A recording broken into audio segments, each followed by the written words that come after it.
not easy to see how they effectively run the next decade in the Pacific.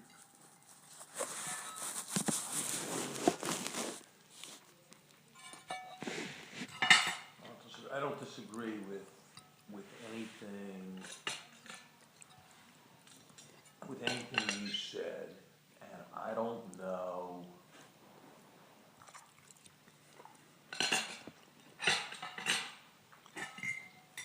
I don't know who he trusts on these kinds of. Who, the president? I don't know who the president really trusts McDonough. on these kinds of strategic McDonough. questions. McDonough. Yeah. The young guy. The young guy. Yeah, but he doesn't. I read with Valerie Jarrett. There is a woman named Samantha Power. Yeah. No. Yeah, but he doesn't.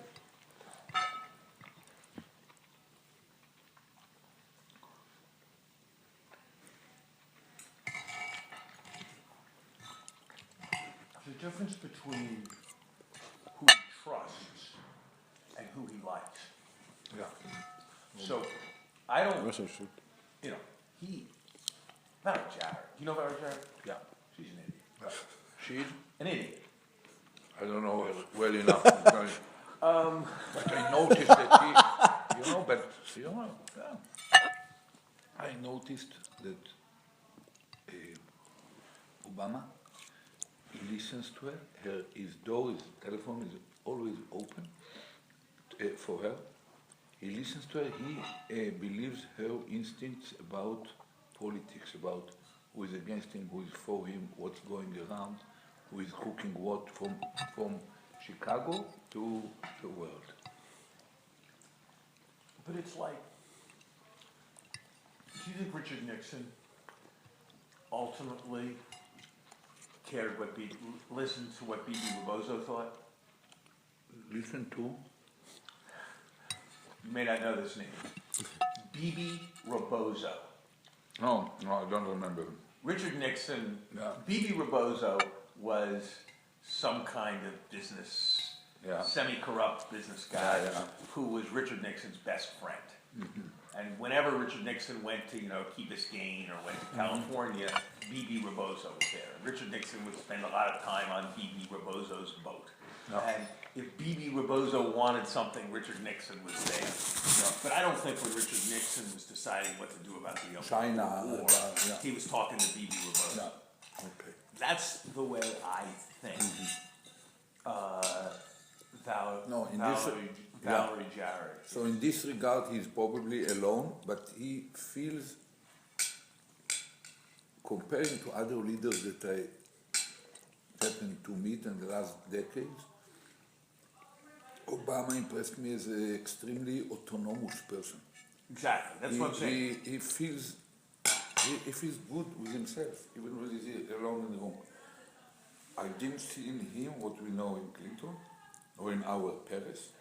And unshattered, however intelligent and experienced there, emotionally or psychologically, there is deep in there within their personality, an unsatiable need for love, for explicit expressions of love. Obama I didn't see anything of this in I've Obama. never seen there's lots of things to say like that. Somebody told me the story that Bob Reich told me this story. This is Robert Reich, who was Secretary of Labor. Yeah, the small guy. He said he had been a friend of Clinton's. They'd been students together in England, so he was kind of Clinton's friend. He said that if he went to a cabinet meeting, and whenever Clinton looked at him, he looked annoyed or looked away, for sure Clinton would call within 2 days.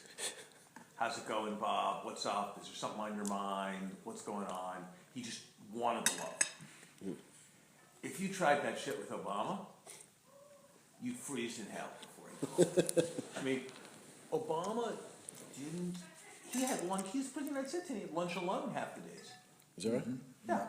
I mean, they would schedule in time for him to be alone.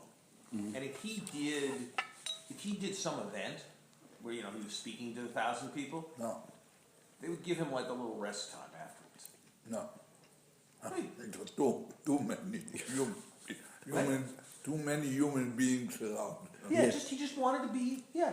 He had no need. Yeah. And it's the same. He wants to be with the people he wants I to be think with. it's a source of strength, ultimately, in tough moments in politics. Probably it's not the most effective way to mobilize people. No, but it's a very, or look, another thing, which I'm sure they tried a lot of times. If you were president, let's say you're president of the United States, and you like to play golf. You like it? You're president of the United States, Yeah. and you like to play golf. Yeah. Okay, which he does. Yeah. Okay. It's a it's a potential Yeah. big political asset that Yeah. you like to play golf. Yeah. Okay. The president likes to play golf with his buddies, and so 80% of the golf is Yeah. with the same three guys. Yeah. His photographer, his campaign guy, and his three buddies from Chicago. That's who he plays golf with. Now, most people, if they were president and they played golf, they play golf with people from Congress. They play golf with business guys. They play golf with people who would. Read Clinton memoirs. Yeah. It's so boring because it's like a list of the special what he had done with anything, and still very careful not to insult anyone years after he's not in office anymore. But and Obama just is not. It's all. Cerebral. He's extremely cerebral. They called him, and he has this. Their nickname for him during the campaign was Black Jesus. Is that right? Who knows what kind of character Jesus was? No, but he has this sense of himself Yep. as not needy Yeah. and I removed. I think of other elements. I think that when he looks at the pictures of all his predecessors, he doesn't see them all. He sees probably 7 or 8 of them. Probably Washington, Jefferson, the 2 Roosevelts, I know, probably, of course Lincoln, probably Kennedy or Reagan, I know. He doesn't see the rest of them. He thinks in terms of greatness. And understand that greatness comes from few major decisive achievements, sometimes against all odds, that happen to be perceived at hindsight as important. And that's, I think that when he thinks, even on Iran, what really disturbs him is the possibility that this will be a great stain on his role. If they turn nuclear under his term, under his watch, where he had, Bush, it's a paradox, we used to joke in Israel that Labor governments can make war and only Likud governments can make peace. Here you find something similar. The Bush administration, they can run very high rhetoric, but in effect they were parallel even from ordering the Pentagon to plan contingencies for certain cases. This administration, they got Nobel Peace Prize as a down payment before they even started. And somehow they are planning and preparing much more seriously. I visited the Pentagon right now. They keep improving. I used to scorn American colleagues that when we are talking about surgical operations, we're talking about using scalpel, and they are talking about chisel with 10-pound hammer. But in the last several years, they developed extremely subtle scalpels, probably more effective than ours.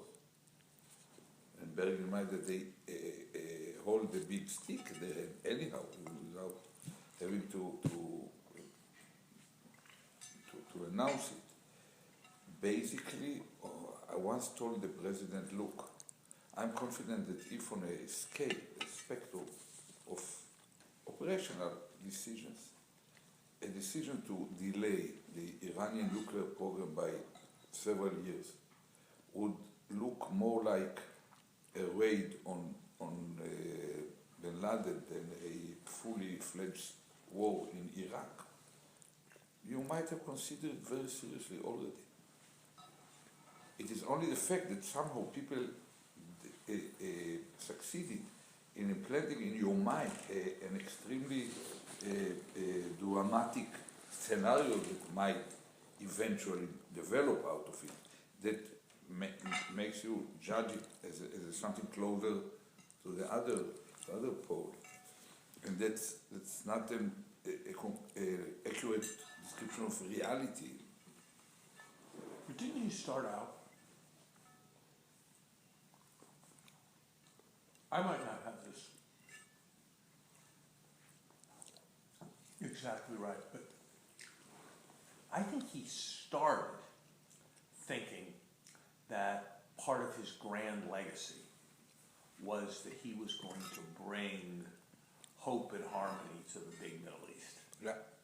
That he was going to give the Cairo speech, that the Islamic world was going to feel better about him, that Israel was going to be induced to be constructive, that there was going to be peace in the West Bank, and then everybody was going to feel better, and he was going to do for Iran what Nixon did for China. Yeah.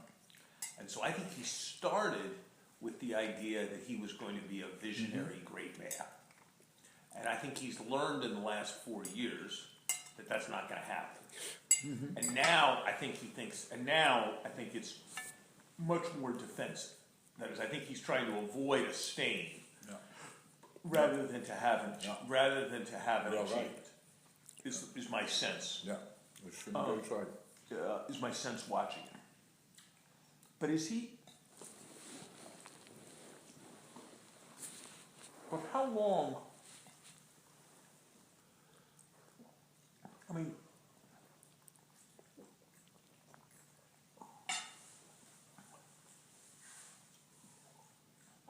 I have this sense that people always say the next year is the crucial year, the next 9 months are the crucial 9 months. About what? About Iran. But then it sort of moves. Drifts. Moves a quarter every quarter. Moves what? Move forward a quarter every quarter. Yeah, it's like shale oil was, I think it's no longer true, but for 40 years, the price at which shale oil would be profitable was the same.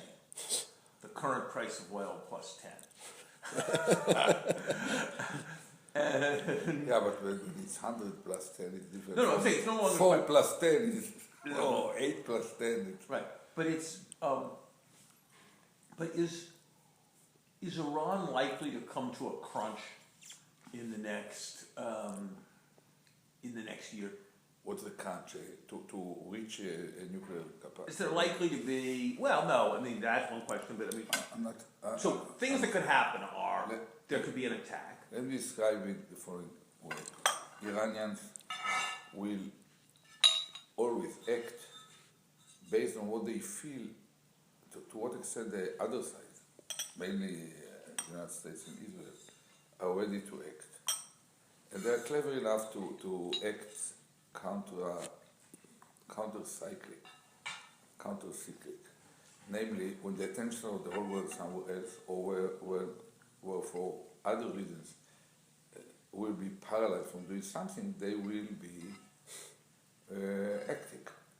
When all of us are focused on it and stand ready, they might even go with further gambits. They might announce that they stop everything for a year, just in order to. And they are chess players, extremely clever, but they are determined to follow in the footsteps of Pakistan and North Korea, and not to fall into the trap that, in a way, late Gaddafi, or under other circumstances, the South African fell into. And clearly they want not to end with something like Iraq or Syria. So the very fact that I can quote these 3 pairs of examples means that there is opening for them. So there is a need for something much more dramatic than the present kind of level of sanction. They are very unprecedented and very painful for them. It reduced their reserves dramatically, and some of the reserves are practically blocked. They cannot approach them very easily. The real, the currency, was devaluated dramatically. And it's not easy, but as we know from other examples in the past, the elites doesn't suffer. See, that's what I was struck by. I was struck by the fact that I didn't see, if you treated the country as one actor doing what was best for the country, then I think there's a case to be made that the, reward, take off the sanctions, give them rewards, they give up the nukes, all that. But if you take it from the point of view of the people who are there now, I don't see how, if the sanctions come off and they give up the nukes, they're alive and in power a year later. Yeah, it's the basic strategy of the regime is to defend its continuity. And for them, I'm talking from time to time about zone of immunity for the nuclear military program. But the whole program aims at achieving another layer of immunity, an immunity for the regime. They see, look at what happened right now in North Korea. They fully understand, the Iranians, that once they turn nuclear, that's become the ultimate guarantee that no one will try to intervene within the internal side, however brutal they might have to go with their own people. So that's what they do not need it in order to drop a bomb on a neighbor. They need it in order to be able to spread terror, to hegemonize the region, to intimidate neighbors, and to be secure that whatever they are doing will not end up with someone trying to topple the regime. So I think that the problem is that for us, for Israel, time is running out because they keep acting, they keep enriching, they keep preparing more centrifuges. Now start with a new version of centrifuges that will be probably 5 times more effective in enrichment. That shortens the time frame between decision and reaching a weapon grade capabilities running from 20% or whatever. They protect better the size, they improve their surface to air missile system, the radars to identify stealth kind of airplanes or even kind of cruise missiles. They are not sleeping. They already built a force of some 6,500 floating mines with GPS that can navigate, so to speak, their place into their places in the Straits of Hormuz. And it's quite a converging effort to create enough redundancy that Israel, with its limited military potential, won't be able to delay them by significant time. And probably a year later or 18 months later, even America won't be able to do it in a clearly surgical operation. And that's basically their calculation. So they do not have a timetable. It doesn't matter for them. They waited for nuclear weapons 4,000 years. They wait another 4 years or 4 quarters or 4 years, doesn't matter. They just want to reach it before they start to collapse as a regime. That's the real. Will their election matter?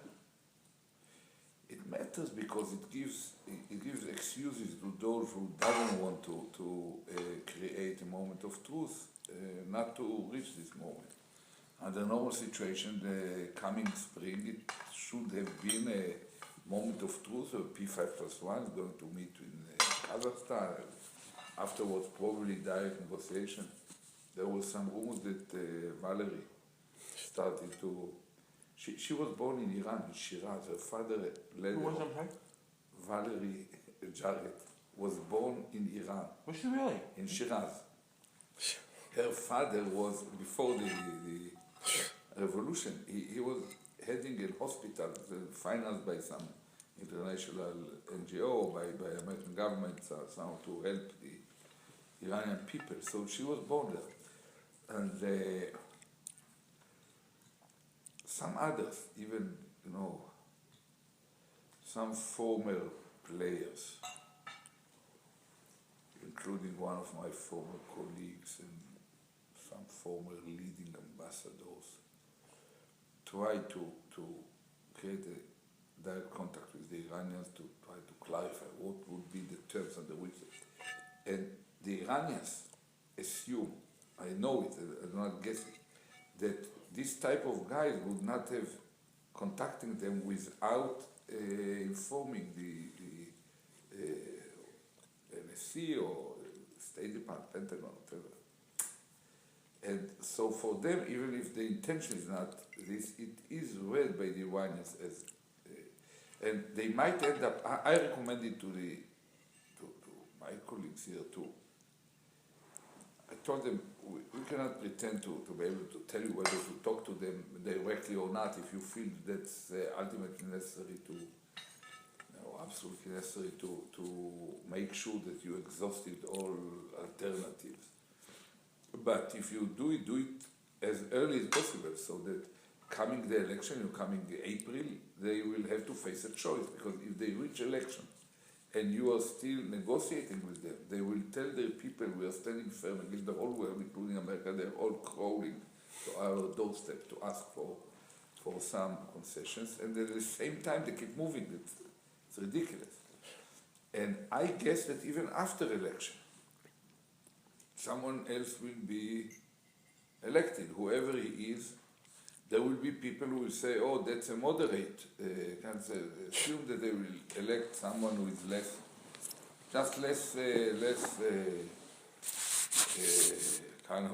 colorful than Ahmadinejad. Immediately there will be interpretation that he is the more serious, more moderate. But his moderate Ayatollah cannot make a difference. He should get a chance, so it will swallow another quarter. So that's how 2013 is going to pass. That's one of the reasons why I decided to leave, but I don't see it converging into a real moment of truth or decision. It can easily drag over another year. But at a certain point, they will turn nuclear. I told the president, I remember Clinton. I never questioned his will to block North Korea, but somehow it didn't happen. I told Jeff, I remember sitting with Bill Casey during Reagan time as head of our intelligence. In regard to Pakistan, it was exactly the same. How many sites, how many centrifuges, how about the plutonium bypass, where can they reach? It didn't work. Reagan wanted to see them non-nuclear, but that's what might easily happen here once again. And if it happens, now what? I think it will. First of all, it will. So, be but the argument. I'm sorry. It will be the end of any conceivable non-proliferation regime. Because basically it means that if you can defy the whole world, if you have enough money, not huge amounts of money and willpower. And it will start a much more self-confident intimidation of neighbors. We're still the major supplier of oil to Europe, to the east, to the far east. And the regimes there are already kind of crashed between two powers. One is Iran and the other is the Islamists in Turkey and Egypt. These are two corner kind of pillars of the main pillars of the Middle East. the Saudi leadership, they are dying. I don't know how you call the phenomenon where a candle is just about to die. Flicker. Flicker. So the old man there is practically inactive. The second is deep in dementia. They now just nominated the third one, someone about our age, who was the head of intelligence, Mukre, but I don't believe that anyone sees him as a king. Probably Naif, that another cousin, will become ultimate. But they are not self-confident. And Abdullah of Jordan is not self-confident. The UAE is, some of the Emirates are much more confident because of their money, but it's all, I don't know how to call it. The Qataris are confident, aren't they? They behave, they behave this way. It's I call them a TV station with an Emirate. It's like of, I know, I met the Sheikh Jassim, not Hamad, in Munich. Oh, he came? Yeah. He came to the security conference? Yeah, and I talked to him. Yeah, but, you know, it's, the Americans, I met Kerry this morning. They don't know how to read the Qataris. They are totally confused. And I told them they are just starting to hedge their bets against the possibility that you will be we will be the losers and the Iranians will be the winners. That's all. They see Turkey and Egypt under Islamist government, so they become more Islamist. They see the determination of the Iranians and what happens in Iraq, so they turn more pro-Iranian. So it ends up that they're less pro us or pro the others. It's just they're trying to survive. Don't carry it. Several years ago, I asked, not him, the other one, the Emir, asked him. Even then, I asked him, "Are you starting to hedge your bet with this stuff?" He told me, "Look at Google Earth in front of our shores. You'll find certain place where you can find two wells, 25 yards from each other. One is under, the other is Iranian. They were practically drinking from the same same place. Whoever has a bigger, higher diameter of pipe takes more. And so we have to take them into account. Plain. So Middle Eastern. What's happening in Egypt? Tell me. I don't know. I told Kerry today, I think that you're the only players to have any leverage upon them. Because in spite of all their bad kind of ideology and kind of extreme vision, they are practical people. Morsi is an engineer. Engineer turns up, shooting the same diameter, the bolt, the nut, and the same. Doesn't end with ideology, the same spiral. And the great leader of the Muslim Brothers in Egypt is not unlike the Ayatollah that come. He's not a religious scholar, he's a veteran. You have to vaccine, you have to make sure that the cow gets pregnant. It's practical. And the third one is the one who supposed to run for president before. He was pushed by some tricks and Morsi became the candidate. He's a businessman, medium-sized business. So it's also, they are all practical people, so they need to feed 88 million, to create million jobs every year, probably more, to deal with the presence of multinationals, with direct, foreign direct investment, to resume tourism, to keep the canal working, to keep Sinai under control. They need you. They need Americans. They believe that America gives orders to World Bank, to the IMF, to any other organization that they need. and they understand that it's all about economy, and they see after a very short time, they see the kind of stress of the public, the resentment, the rejection in the streets right now. So I believe that they could be, their actual behavior, probably not the revision, but the actual behavior could be shaped. I even told my colleagues here that I didn't see any reason to keep providing them with military hardware. Doesn't make sense. They don't need it against Libya, they don't need it against Sudan. So basically you help them to accumulate against Israel, and then Israel asks to accumulate more in order to, and you pay both. It's unlike the Saudis and the Emirates pay for whatever they want. I told them probably it's better to take these 1.5 billion or whatever and pour it into their economy, the infrastructure, some projects that you can have a saying about, and will deepen their dependency on you. What's the future of Israel? I mean, something will happen in Iran. Maybe we'll succeed. Maybe we won't. And that'll make it worse. But the demography seems terrible. Nobody sane seems to be procreating, and everybody insane in their own way seems to have 5 children. You know, whether it's Arabs or Orthodox, they have 5 children. If you're regular Israeli, you have 1.5 children. The Haredim are more productive than the Arabs. I think we canceled some of we had exponential support function for productivity. It's something bizarre. Rather to be an S-curve, it became exponential. I always, when I meet a friend with 3 children, I tell him, another 2 and you are deep into the social security trap.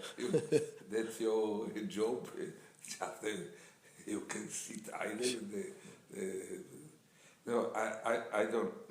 The future of Israel is waking up at the right moment before it's too late, putting a wedge on this drift along the slippery slope toward one-state nation. First of all, because with one-state nation it will be even faster. Yeah, it will be bi-nation at first, and then within a generation with an Arab majority. In fact, one of Abu Mazen's kind of partners to leadership, Abu Allah, he was the one who negotiated with us all along the way. At a crucial point some 5 years ago, when he negotiated with Tzipi Livni about far from the public eye, but everyone knew, and she demanded that he will recognize the Jewish Israel, the Jewish state, as a part of any document. And told her,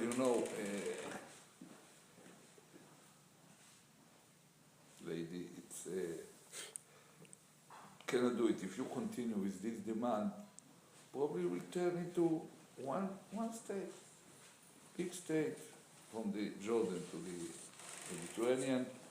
Every citizen will get a vote, and the majority will decide what could be simpler. So it's not there is a need to stop this immediately. It's a track. In a way, it's a collective blindness of our society. The sight field is not full. You don't. Some people do not see everything. What's happened here, you don't see it. Never. So that's what happens to our society right now. So that's number one, and that's why it's not a zero-sum game. We are not making them a favor, doing a favor to the Palestinians or to anyone. But even within the borders of smaller Israel, there is still an issue. And I think the Arabs are growing slowly. They were 40 years ago, they were 16%, now they are 20%. We should be able to provide equality. First to the Druze, they are about 1%, they are totally Israelis in their behavior by security people, by the military aid camp for the president, some generals, some pilots are Druze. Then we should take the Christian minority. They're about another 2%. They could become, they have an education system which is better than ours. But like minority, it reminds me somehow of our students, especially between the Dnieper and the Don. The minority with a sense of being kind of isolated from, they excel in everything they're doing. Then we have, I believe, we have to break the monopoly of the Orthodox rabbinate on marriage and funerals and whatever, and the definition of a Jew, and accept, open, in a sophisticated, subtle manner, open the gates from massive conversion into Judaism. It's a successful country. Many will apply at the beginning without making it, cannot make it a precondition, but under the social pressure, the need, especially of the second generation, to adapt, it will happen. And we can control the quality much more effectively than our ancestors or kind of the founding fathers of Israel did with the wave, that it was a kind of salvation wave from North Africa, from the Arab, or from whatever. They took whatever came just to save people. Now we can be selective. And I think that with much more open kind of mind about turning Jew, we can easily absorb another million. I used to tell Putin always, what we need is not just 1 more million. It changed Israel in a dramatic manner, the million Russians. And I think that many will prefer to be Belarusian, or many young, handsome girls will come, tall, skin. We now have, we used to, then you come, you interview someone entering into some unit in the army, asking what's your name, he answers Sergei Biton. They already start to work together. Sergei Biton or Vladimir Abutbul, you find everything. I think that, I'm optimistic, there's some necessity creates more flexibility, and we have the background. It depends on what you look for. I used to scorn the Haredim all the time about the Bedouin wife of Moses.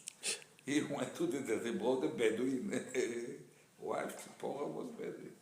Or the grandmother of King David, she was Moabite that seduced his grandfather in the field. And the whole story is there.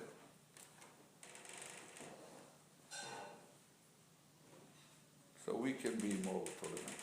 I think that. But is there any recognition of, what you said about smaller Israel, not bigger Israel, is the only prospect? That seems right, but there doesn't seem to be any recognition within the country. There is certain underlying recognition. It's not, we had a quite surrealistic election right now. These questions are extremely urgent, both Iran and the Palestinian issue and whatever. But the whole discussion was about the draft law for Haredim and the memories of the resentment kind of.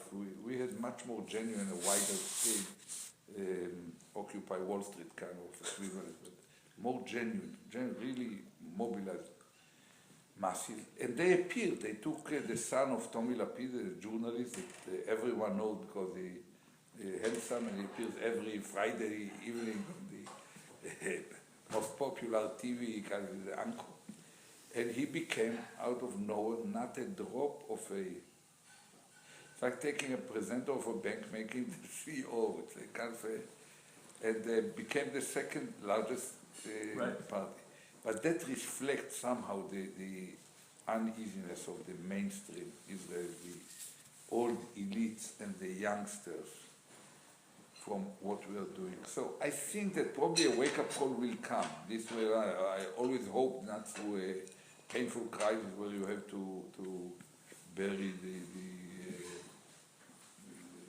consequences, but through something softer. But basically there is a clear, whoever is ready to think of it independently knows what should be done. We should launch immediately a dramatic effort, even if we know that probably it won't yield a fully fledged peace. But it can yield quite easily an interim agreement where we set for kind of a solution for borders and security, and the world guarantees the Palestinians that it will not remain so. That within 5 years there will be a solution for the rest of the issue. I think that we have to launch immediately with the American effort to create regional security system based on the America, Europe, the moderate Arab countries, and Israel, focused on blocking fundamentalist terror, Islamist terror, missile defense, and cornering Iran, and coming to terms on modus vivendi with the Islamist government. And that will help those, the fact that we are moving with the Palestinians will help those moderate Sunnite leaders, most of them monarchs and emirs, to join hands with us and America vis-a-vis Iran, because they personally they don't care about Palestinian problem, but they are fully aware that their peoples in their streets there will be a very high price to work with Israel or to modify the tensions if we are not going with the Palestinians. And for the Israeli public, this will create a kind of framework for something reasonable. We join hands. We do not promise heaven on earth, but we join hands with the white people in the region, in the world, to solve concrete issues. It will help a lot to reduce the tensions. And even somehow, if I may say, I think that when you focus only on the Palestinian-Israeli issue, Israelis feel freer, if we say in Yiddish, kind of, I don't know, suckers, if they go to peace, because they remember I pulled out from Lebanon, there is 60,000 rocket missiles. Sharon pulled out from Gaza, there are 10,000.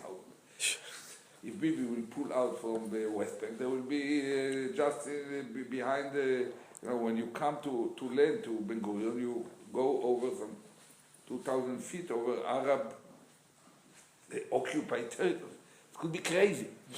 So people feel that we are only giving, we cannot get anything. And it's true, from the Palestinians we cannot get anything. But once you put into the equation the whole Arab moderate world, it ends up that we get a lot recognition from the Arab world. But that's been the argument. But the problem is that's been the argument for, in one way or another, something. Yeah, last 20 years. I was going to say the last 15 years, and it seems like it's less. It's a less strong argument. That's a success of Bibi in the negative sense.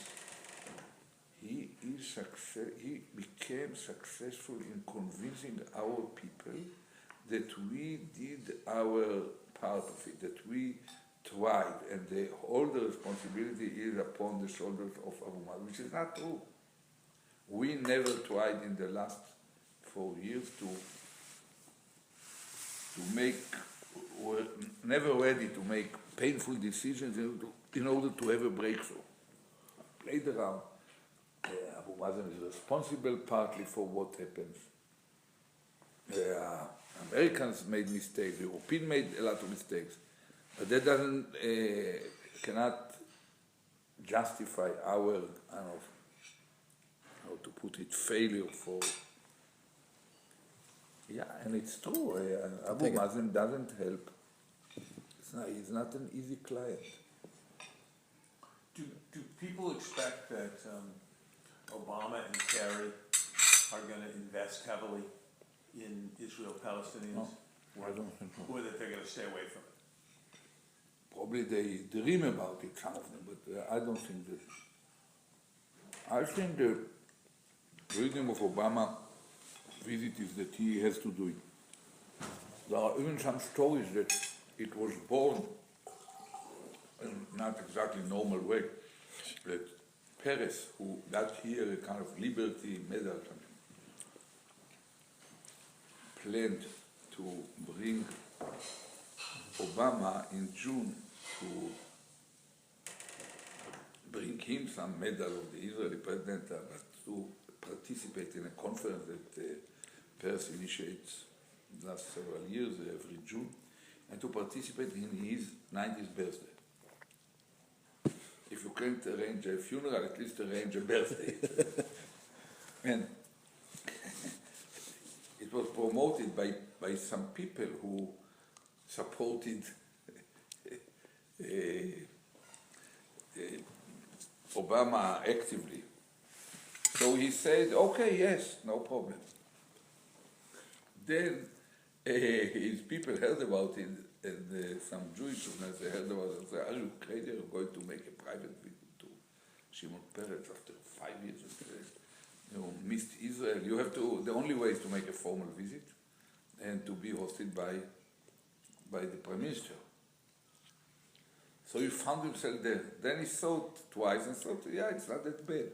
Probably just to make sure that I cease to be the reason for everything, that the fact that I didn't visit Israel, now that because of this, everything is doesn't move. So, okay, let's be there, visit all the capitals, talk to the people. I don't think that something dramatic is going to happen. I mean, Clinton at a certain, you know this, you would know infinitely better than I, but Clinton at a certain point decided that this was his path to a Nobel Prize and history. Yeah. And I don't think, Obama does not feel on that trajectory to me. He got it already. So. But Kerry, it seems to me, will decide that's what he wants to do, won't he? Yeah. I mean, the imperatives of Kerry's job are that if he wants to have a historic achievement to end his career, he's not going to get a historic achievement out of anything they do in the Pacific. No. I think he understands it. He plans to come to Israel probably even before. I don't know how to cut it. Just take it. I don't want to take so much. I know. You can leave it on your plate.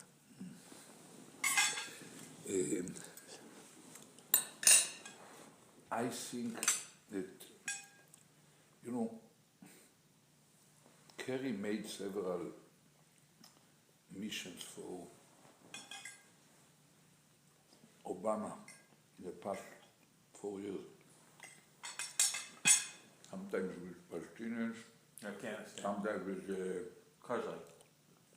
no, Karzai, that's far from our immediate, but with Assad, the young Assad.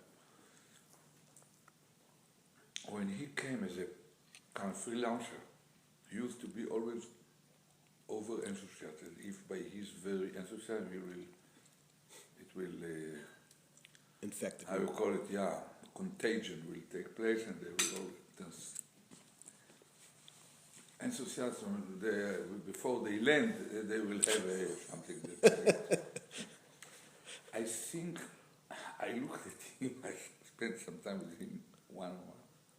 He's more realistic now because of this. So he knows, and he knows that he comes. He'll be too early. Bibi doesn't have a fixed idea about what should be done, and then he makes the government that can do it. He just wait to see what kind of government he has, and then he will modify what he wants to achieve.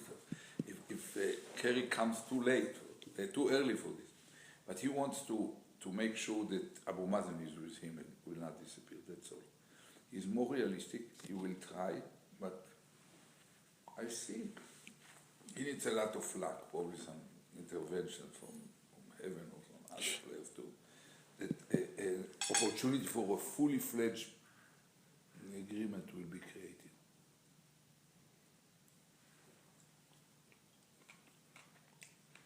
All right, but since you left, who's now going to be leaving government, he's going to go into the real world after 50 years. It was his birthday 2 days ago. Your birthday, yes? Uh-huh. How old are you? 71. I was born exactly 13 years after Lincoln. Same day. And have you ever been in the private sector? Yeah. You've been in government? I have been for several years. You were for several years after you were prime minister. Yeah. You were in the private sector and Yeah. were doing various kinds of business. Yeah. And I was involved with 2 small private equity firms as a part of the general partner, and gave advice to some of the biggest hedge funds and private equities as a consultant, and made some lectures and participated in some small-scale opportunities. Some Israeli companies wanted to work in Africa, make IPO in London. They need someone who can be with them when they come to London, and the people will listen to them or whatever. is that the kind of thing you're gonna? Is that the kind of? I don't know. You're gonna try. You're gonna try to do now. I think of finding ways to make more money and to do something more substantive, but I cannot go at my age and from this position and start to actively on a high resolution level running an operation as a CEO or whatever. That's a little bit too late in life. And do you think you're now done with government? Deeply. Do you Yeah. Do you think you're now done, or do you? I assume. Or do you always looking for? No, I mean, Israeli politics I'm not looking. is very cyclical. I'm not looking, and I don't have any kind of burning, compelling motive to come back and to prove something, justify it. But with our kind of eclectic, chaotic kind of move in the stage where we are, I cannot exclude that under certain type of crisis, I might be called to play a certain role. I don't look backward with any kind of hard feelings or needs. Unlike, I don't know if you knew Sharon. Sharon was burning with a kind of sense of something that had not been completed from the time he could not become the chief of staff, then he could not become a prime minister. He was defense minister, was sent out under a kind of inquiry commission that blamed him for some mishaps and so on. So he was burning in it, and he didn't see even the lines. He basically got a stroke in the evening or in the morning. A major headline said that he got, according to the police, 3.5 million as a bribe to finance some political activity. Even Rabin was burning with need to come back after his first. I don't have fully satisfied, but I know that I might be called. So I would not do something that deliberately and for sure will close the way back. But I will not hesitate to go something that might, with significant probability, will stretch me in a way that will make it almost impossible to come back. I will not be deterred if it's tempting enough by the compensation and the what Probably probably the way to have the greatest chance to come back is to look least interested and eager. Yeah.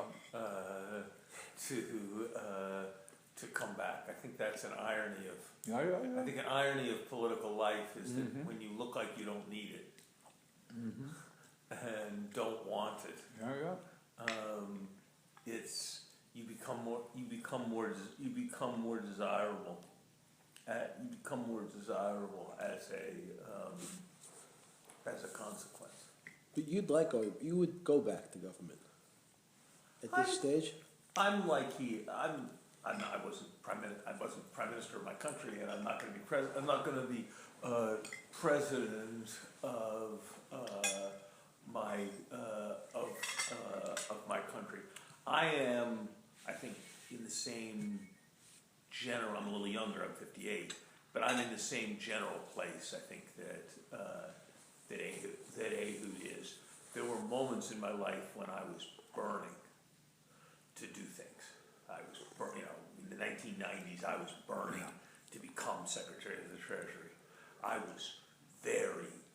very much wanted to go back into government and help do something about this financial crisis in 2008. Now, if the right role presented itself, and all of that, I would go. I don't want to do anything that would. I don't want to carelessly foreclose options, since I don't know what I'm going to want in the future. But unlike, to take somebody I was friendly with, Richard Holbrooke. Whenever Richard Holbrooke was not in government, his whole life was organized around figuring out how to maximize the chance of getting back into government. I remember when I would travel, people would ask me, before 2008, I remember in India once, they asked me, where's the Democratic Party going to be on the non-proliferation agreement? And I said, and they had been talking about Holbrooke, and I said, well, what did Holbrooke think? And they said, well, Holbrooke thinks it's a good idea. Holbrooke's supporting our position. And I said, well, then the Democratic Party will support it. And they said, I remember somebody said, does he have that much influence? I said, no. No, but I promise he will not have taken a position on the record that has any substantial chance of being opposed by whoever the Democratic presidential candidate will be. So I don't want to live my life. He was in a way suppressed, kind of depressed when he was out of. He never really enjoyed being out of government. No, it was all about getting back into. It was all about getting back in to government. People say I've known him fairly well for the last 15 years or so, but I didn't know him before. People said that it took Kissinger a long time to come to terms with the fact that he doesn't influence anymore. That he wasn't going back into government. That for a long time he was organized around going back into government, and at a certain point he decided to have a different kind of role, and was sort of happy having that kind of role. My challenge has been, I don't know whether you found this, it sounds from the way you spoke like you found it. My challenge was relative to the expectations of being a professor or being a government official. It was fairly easy to make substantial amounts of money. Not money like Jeffrey and some of his friends, but money that was like a lot of money from my point of view. The challenge is, and it's actually not that hard to do things that are reasonably pleasant and kind of interesting. What is hard is doing things that cause you to have adrenaline. Cause you have? Adrenaline. Excitement. That are exciting, where you where That's Depends. It probably depends how deep you go. In my last round in business, I have a friend who was very successful in venture capital in the good years, the very beginning of the hype. And he asked me to work with him, and after 7 months, he told a common friend of us that Ehud is not hungry enough but I feel more hungry now than then, because then I still thought that I might come back within several years, and now I don't have any problem with not going with finding something that should be fun and very profitable and fun at least some of the time. For in my experience, even politics was not always fun, and even science. Before I choose to go to the military career rather than to science, I spent a summer at the Weizmann Institute. Just I met yesterday a Nobel Prize laureate in astrophysics that worked together with a member of my class in Israel, also astrophysicist. And he told him that we worked together in Weizmann Institute. So after this summer, he decided to stay in science, and I decided that we were working all the summer on photographs from bubble cell, the kind of hydrogen under heavy magnetic fields. The preliminary CERN operation about identified kind of behavior of particles. And I've seen, we were 6 labs working all over Europe and Israel on the same 1 million photographs, and after a year and a half, the professors sat down together, decided what to do. The young PhD threw the greatest idea, and the professor went to the congresses abroad to represent it and so on. And I found the relationship between the fascinating work in the last 6 weeks and the extremely boring looking of a picture after picture to see some abnormality in the behavior of all this bubble chamber, it was called. And I decided to go there. So somehow I don't think that any, probably maybe paintings or sculptures that give so you... nothing is fun all the time. No, the question is finding something that lives, that makes adrenaline, a change. Adrenaline, where you feel like it's... It's not just achievement, it's meaning, that there is some meaning. You are doing something which is important to you. Meaning, which depends on both what the thing is and how large your what your role. It's about something that goes beyond your body and beyond your time. Something important, really important. It's not complicated. I don't think that there are many things. You're probably at earlier age than all of us. Someone can gamble on some idea and want to build something from scratch that has never been there and change certain part of the world.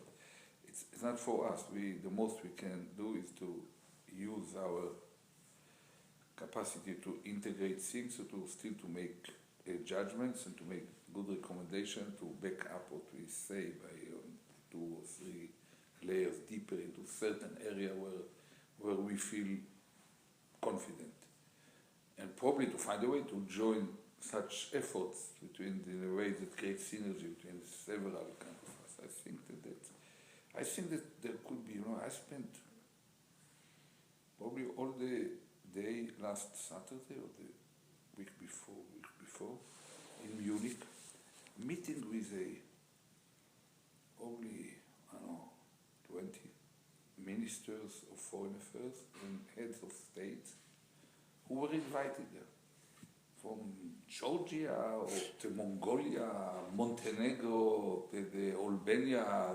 Zagreb, Estonia, and you see how much these guys, some of them at the very kind of not primordial but embryonic phases of normalizing a society or state, facing huge challenges with, and you having huge potentials in a way, and they don't know how to, don't feel confident about how to move in economy, how to move in finance, how to move in security, how to move in international relations, positioning themselves. I think that working on such project could be fascinating, because you see embryonic nations. Some of them have been born as nations. They have all have some old identities, and they look things that for you is something that's long behind you, is their great next challenge sometimes. But that could be something of importance, you know. You work there. I don't know. I've never been to Montenegro or Mongolia, but I assume if you go to Mongolia, see this nomadic health. The most interesting thing I have heard about them participating in gathering arranged by some NGO in Davos about microinsurance. They want to copy the idea of microfinancing to microinsurance. And someone told a story that they went with microfinancing, microinsurance against weather to Mongolia. And they had to set a way how to calculate, how to pass a kind of equal judgment about what to pay, how to create a parameter, because you cannot go to Mongolia to take case by case. So it ended one parameter was the size of the herd that you hold, because they didn't get someone from the locals to work with them. It ended up that they set the counting station at some point in this hilly landscape, and many of the shepherds identified immediately, without knowing anything about economy, that that's a parameter, and the herds were moving around. They didn't put a stempel on any. So it's full of, you find it so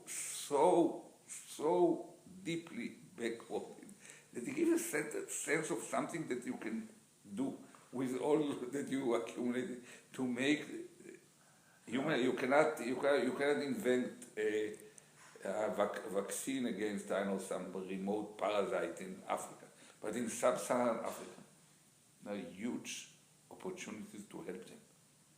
There are many corrupt people. It will take time for probably a generation down the stream. They will keep robbing the natural resources by the elites, but they are still moving forward. It cannot be denied when you compare them to 20 years or 40 years ago. I think that could be interesting. I think, you see, the two of you, that's why I wanted to, the two areas I think these beginning nation states, whether Mongolia or parts of Africa or even Kazakhstan has a lot of money, but they're not, the sophistication is 10 years back. The cellular service being sort of a prime example of not being burdened with copper in the ground and fiber, so you can go right to cellular phone. You have this leapfrog. And I think you're both a little crazy in the fact that in terms of compensation and money, the two hottest areas is every country wants to be now in the world of finance. They're not really talking about manufacturing. If you're a leader, you're talking about food security. You're not talking about a production line. You want to explore natural resources, but you want to exploit your natural resources for an economy. And you want to have two things. You want to have economy and you want to have money, security. So you two are really, I think, in the primary positions for the current time. I don't know if it lasts more than 5-10 years. Telecommunication, maybe something else takes over. We're not interested in development more than 30 years. Yes. About this time. No, but security, I think you need to think about how to break it down. Cybersecurity. Yeah. That's I think it's going to be the hot button for the next 2 years. Yeah. Big time. Yeah. Border security is less of an issue, and a lot of people can handle it. But the expertise... But national security is something, because in many of these countries, they don't know even how to approach it. Yes. How to approach on a national level the issue of security of a a country at the backyard of Europe, like Montenegro, Albania, or Estonia, or Latvia, and on the other hand, a totally different situation, the security of Mongolia or Kazakhstan. They don't even have, they don't know what to do, so they do what they know. They issue bids and take some and that's it. They don't build even national security in a proper way. It's the last guy who come to them with some impressive ideas and good margins, and they fall into the trap. But if you were advising Mongolia on see again, I'm not sure the general security. What is that? How do you start? What's the step 1 through 5 is what? Well, from budget to what to do and what not to do, and how to do it effectively, and what could not be treated by any kind of security, but by diplomacy, and probably even, I met with the foreign minister, with the national security advisor, and they insisted on sending a delegation to Israel because we are a small country, hostile. They're good people, but they're so far behind. It's like coming to a seminar in the university about some issue that, I don't know. They have something. They are responsible for the country. They try to act, but it never thought of how to balance, how to approach this issue, how to make it, what's worth investing in, what's not worth investing in, how to make the major effort they are doing now with multinationals to balance their approach to mining, how to combine this with security, first of all, security of the mining fields and the security of the whole area, and what to do with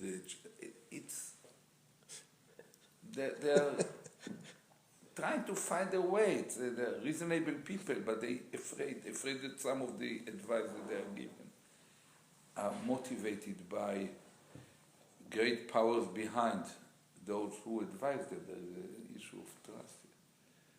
And of course, they don't know what to do with the economy, and even what to do with the money they can get, how to use the potential, what to do, how to develop, what should be taken by the state, how to make the big companies participate in it, how you can leverage them to do it, how to make them, how to keep the edge of being the owner of the whole thing beyond the first signature on a document. They're not, it's not simple. Nothing simple in this. Now, you were saying before you came in that you think there are a lot of these people who really are very hungry for Advice, I think. I mean, you see it, right? I feel the same. I feel that if, just a hypothesis, I spoke to a friend of mine that became a friend of Jeff as well, a guy who works with Ban Ki-moon, for $1 per year, named Terry Larson. It's a Norwegian diplomat. His wife is Norwegian.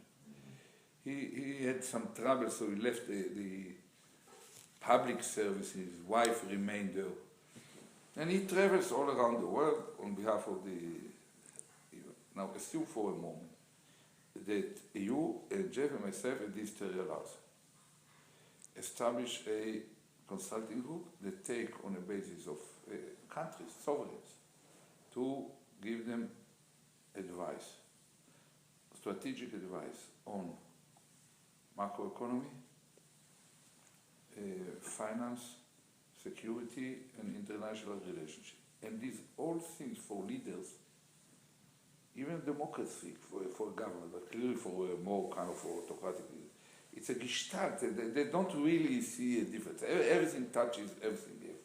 And if some group that says kind of can talk to each other quickly, intelligently, give them advice, it worth money. And for some of them, think of Kazakhstan can pay.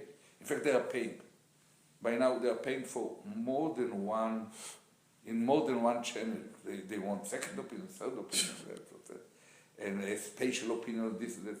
They pay quite a lot of money, and they have this money for taking consult. Sometimes they see it as not just consulting all these sovereigns, they think that if they will choose the right people, they get certain edge in nothing, probably not in lobbying, not in active lobbying, but in helping them to find a way, navigate in issues that they have with international bodies and with NGOs, and sometimes even to ask those advisors to find who could be the lobbyist.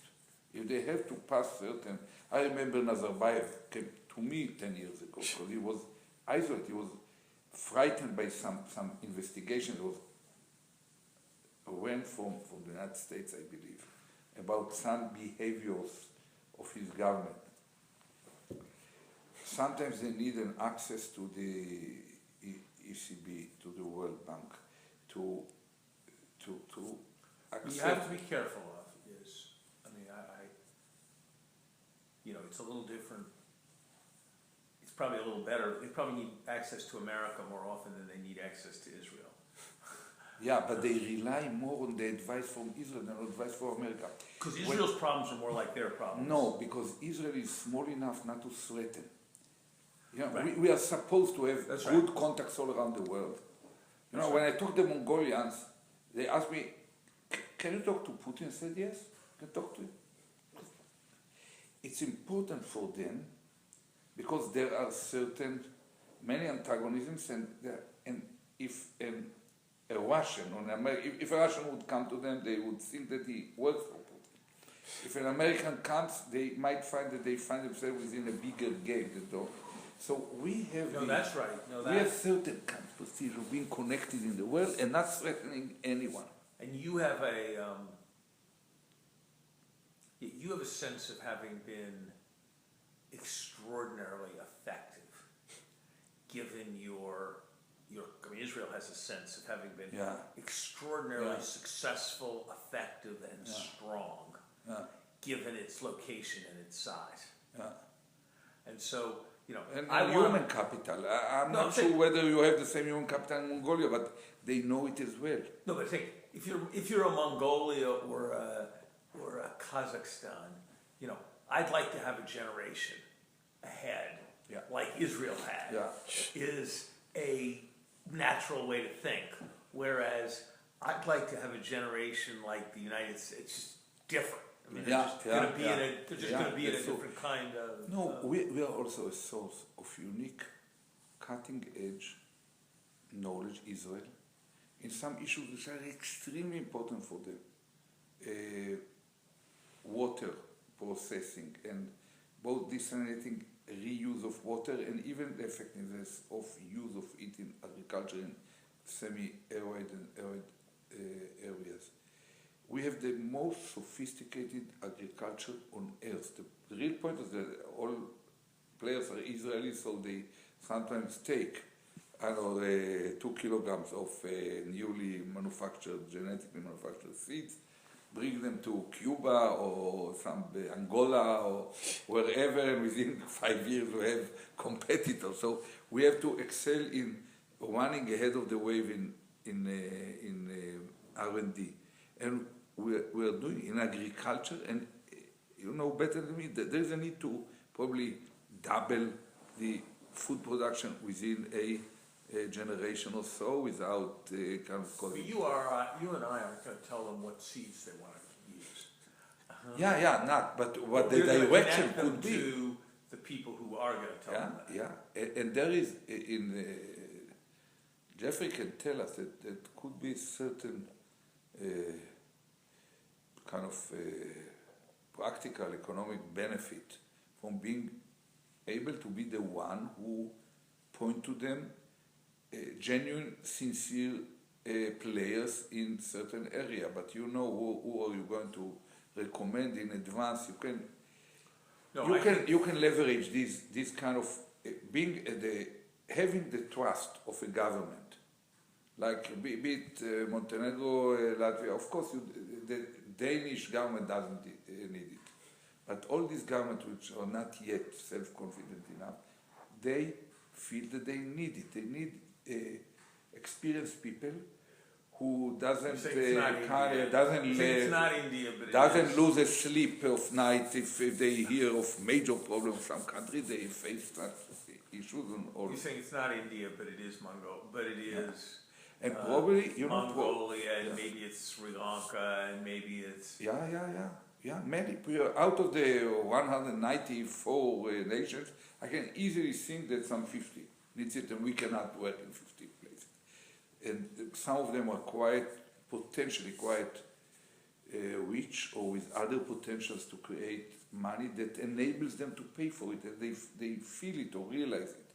There's no sense for us to go to lost places. Well, anyone who has natural resources has a way of the natural resources are always under a kind of quasi-state control that's not quite the government. Yeah. It's not like the government's kind of taking your taxpayers' money and giving it to somebody. It's that the state natural resources, whatever, that's presumably where the money comes from. I do not exclude the possibility that in 5 years' time you will end up with decentralization of decision making in both China and India for different reasons, through different mechanisms, where you might find Chinese cities,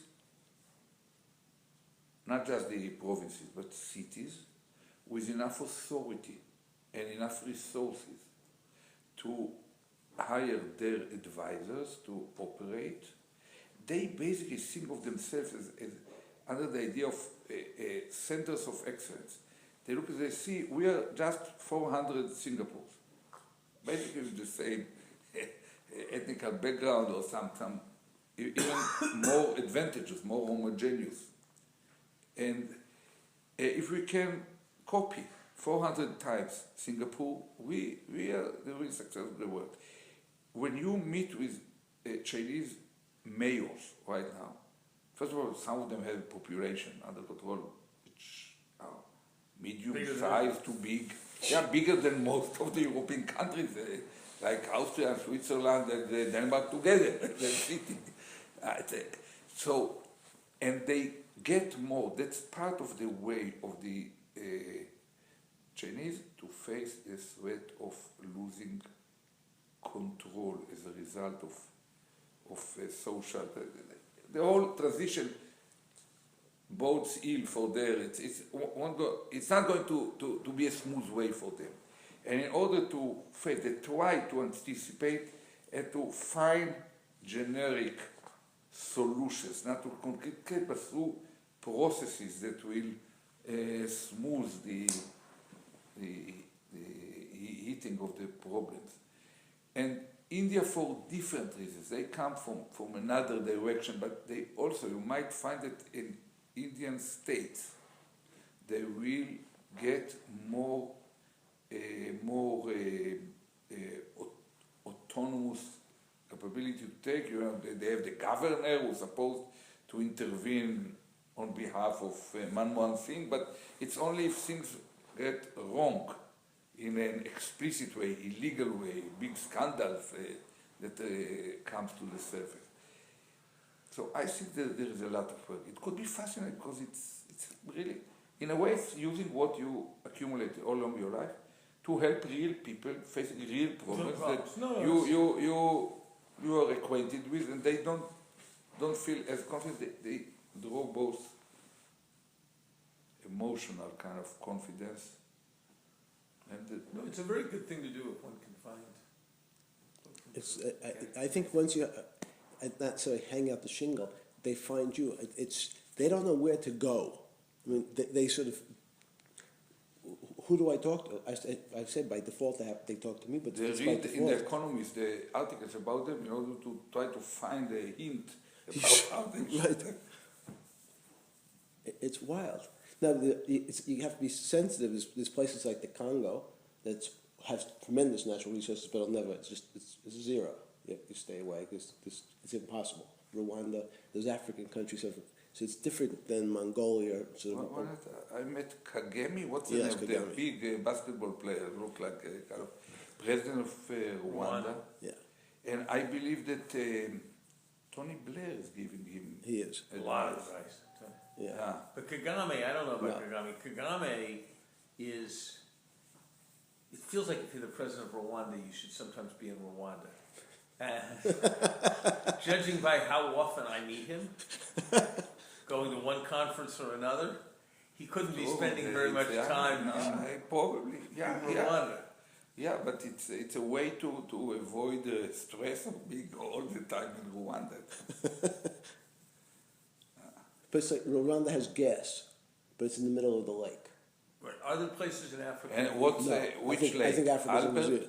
Brazil. Kagame said there's a gigantic gas field, but just like there's a place in. Well, what's the problem there? The Caspian Sea also has You can't because it's inside. Once you can't get it out of the country because why? There's no infrastructure. Put it. It's not well in Africa. Putting in even trains, half the time they steal. You put down the rails, you go to sleep, and the rails are gone because someone took it. Is there any place in Africa that you think has a prospect? No. Really? Yes. You think no? Angola, maybe. I don't know who. No, I don't. I think it's. No, let me be South less cavalier. South Africa is going to be a major economic power. It goes very Yes, but I think slow. South Africa? Yeah. I think the concept is over some 30 years, maybe. But I think there are easier. There's low-hanging fruit, like Kazakhstan. Kazakhstan's a perfect example. There's $80 billion in sovereign wealth. They would like to be part of the Western world. It's the big things to be seen, to have human rights. They want to be part of the financial system. Part of it is that they don't want to be embarrassed. That's clearly. So that when they want to talk to someone, they want to know there's discretion and good advice so they can at least take credit for decisions. So those are easier places. So in Africa, maybe, but very hard work, I think. What about South America is Venezuela at the moment. If Chavez dies in the neck, I had a whole bunch of the oil guys here. It's the monstrous proven reserves, lots of things to do. Once Chavez goes and the financial system, they devalued their currency last week. 32%. Yeah, so they had 3 exchange rates. Now they only have 2 exchange rates, but they don't have an economy. They have Dudamel. But you? Dudamel. Yes, that's the only thing. One of the best conductors on earth. Yes. The young Venezuelan.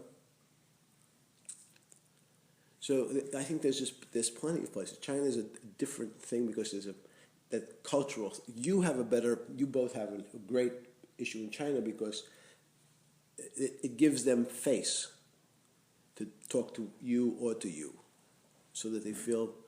And if you went to see them for a day and you left the country, you never want to stay there, because if you go and you leave, they can tell all their friends that you came just to see them. So that's a. What about Azerbaijan? Same thing. Just tricky. Yeah, I met Aliyev. Yes. And I remember his father. His father was a communist, kind of KGB kind of representative in the place, head of the Communist Party. And now the son took over when the father died. It's a kind of run like a family business. I met their Minister of Foreign Affairs. It ended up that he's not just most preferred colleague, but also the best friend he has in Israel is Avigdor Lieberman. Is that right? Yeah. But Israelis are making a lot of business in Azerbaijan. No, I think once you set it up, people understood that you're really in business, you have to choose which is the right place. You wouldn't be, and you could charge a lot of money. I think there is an opportunity here. And if you don't create a huge overhead, do not pretend to run operations to secure oil fields, so you point them to companies. There are many in Israel, some in America. Some would not like to have an American company running, but something from a smaller country. Well, what have you found most interesting? You've been out now for how long? A year? I've been out 2 years. I've been about 2 years, and I would say the two most interesting things have been being on the boards of a couple of a high-tech startup and involved with the venture capital. You just have a sense that you're sort of seeing people who are creating creating something new, and they're young and they're vigorous, and there's a sense of energy and being an adult. You can add something, and so I've enjoyed being with Hendries and Horowitz and being on the board of Square. That's been good, and I advise a couple hedge funds, and that's interesting because you sort of hear you have a sense of what the people in the markets are thinking and are doing. So I've enjoyed that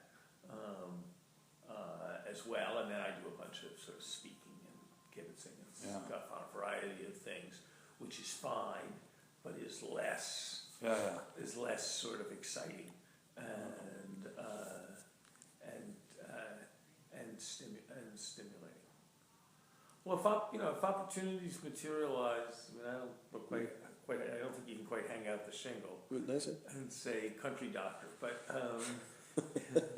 has a new meaning now. It's the accents on country. Right. Yeah, but access into country can, in certain countries, create a leverage to make a lot of money for a long time. Sometimes if you just bring together a leading major kind of mining company with a leading place to mine whatever they look for, and just agree with them on a extremely very small percentage or pro millage or whatever they are doing, but as long as the operation is there, you might end up quite living quiet. It also has its values. But has there something in the past 2 years gotten you excited in the adrenaline? Yeah, I said to work with the young people on that's been exciting. But is there one? Is Square been the most thing? Square's probably been the thing that you look forward to going out. I look forward to going out there, but it's not that I really do look forward to when we're going out there and when they call. Like, that's going to be interesting, and I'm glad they called. It's not quite that. I'm thinking about it every night before I go. It's not quite at the level of I'm thinking about it every night before I go to sleep. In part because a lot of what it is like developing better technology and all that, and it's not what I do. Think of it, it's one of your edges as well. At the same time, because part of what they need is someone who's experienced enough to look at it in a little bit more detached manner, be able to judge, to avoid the kind of overenthusiasm that sometimes blinds them to where they are heading or what could be the consequence. And that's where you can aid, because you have much more subtle and wisdom, complicated and life I'm experience. able to say, and I'm able to say to this, like you are. Yeah, even I'm able to say to anybody. Yeah, whatever that you doesn't think. seem quite right. When lots of people spend their lives surrounded by people who will never say to them, that's not.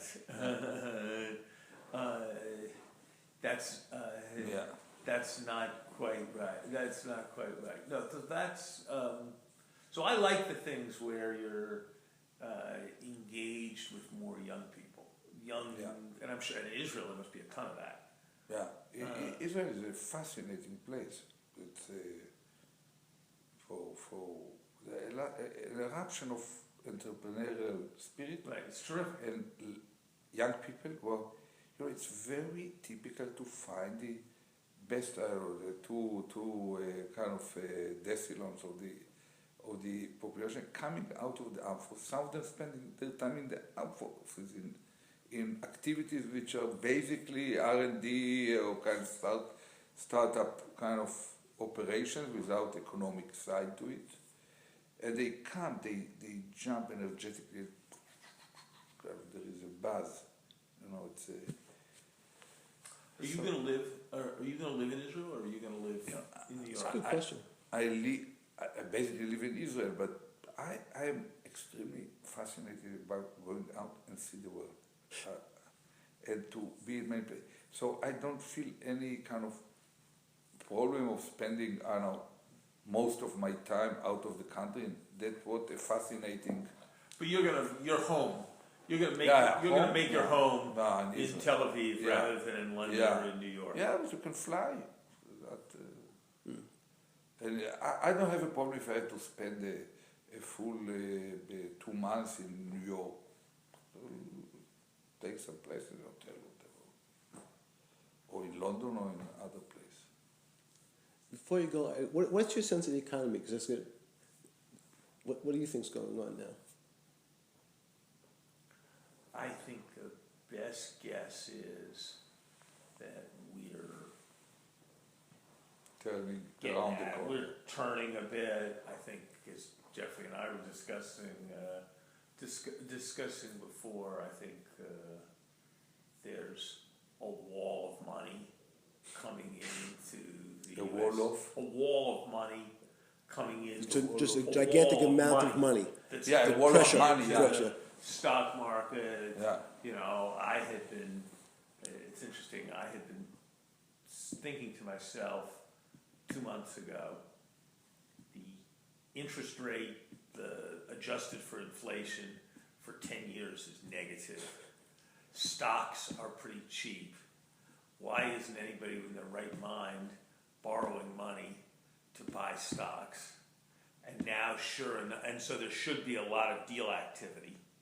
And now, sure enough, in the last month, there's Dell. But Dell is not typical. Somehow he's doing it himself with some. Who? Dell. Dell is not typical, but Heinz is typical. Heinz. The ketchup. Carrie's wife. Carrie's correct. Yeah, you saw what just happened. Yeah. She sold? I don't think she ever. I think she's pretty much out of it. But the Warren Buffett. Yeah. And a Brazilian beer guy. Yeah. Have just both paying $23 million to buy it, and the mining companies are all getting bought up. How could you not do it? Combined. When interest rates are this low, how can you not go into the takeover business? I mean, not me, but I think it's starting. And I think it's starting to happen. So I think that plus the fact that housing is turning, plus the fact that while everybody's hysterical about the dysfunctionality of our government, the truth is we're a pretty dynamic society, and our government doesn't usually do insane things. I think it's a reasonably good time to be optimistic about us. I think it's a pretty bad time in Europe. But for how long? Because in September there is election in Germany. I talked to Schauble and de Maizière. De Maizière is my colleague, but he was advisor to the Chancellor for a long time. And Schauble, I know him from before he was shot. From before? Before he was shot. He's now in a wheelchair. I still remember him walking on his feet. From both, I got the impression that Germany cannot do anything, politically speaking. They cannot do anything by throwing some short-term, kind of immediate small pieces to the Spanish or Italians or Greek in order not to break the whole thing before they. But after they can. But after they can, and basically they will, because they are not doing a favor for the rest of Europe. Right. It's something. But the people are still getting old.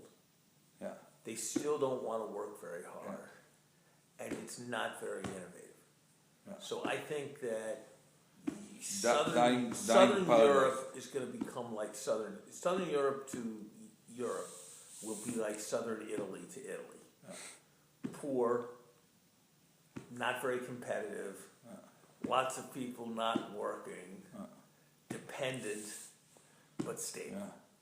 And so I now think the odds that the euro will, who knows what will happen about Greece, but I think the odds that the euro will stay together is very, very high. But I think the odds that Europe will be a dynamic place are Relatively are low. not very high. It means that ultimately culture matters. The Mediterranean culture is inferior to the kind of Scandinavia, the kind of post Reformation kind of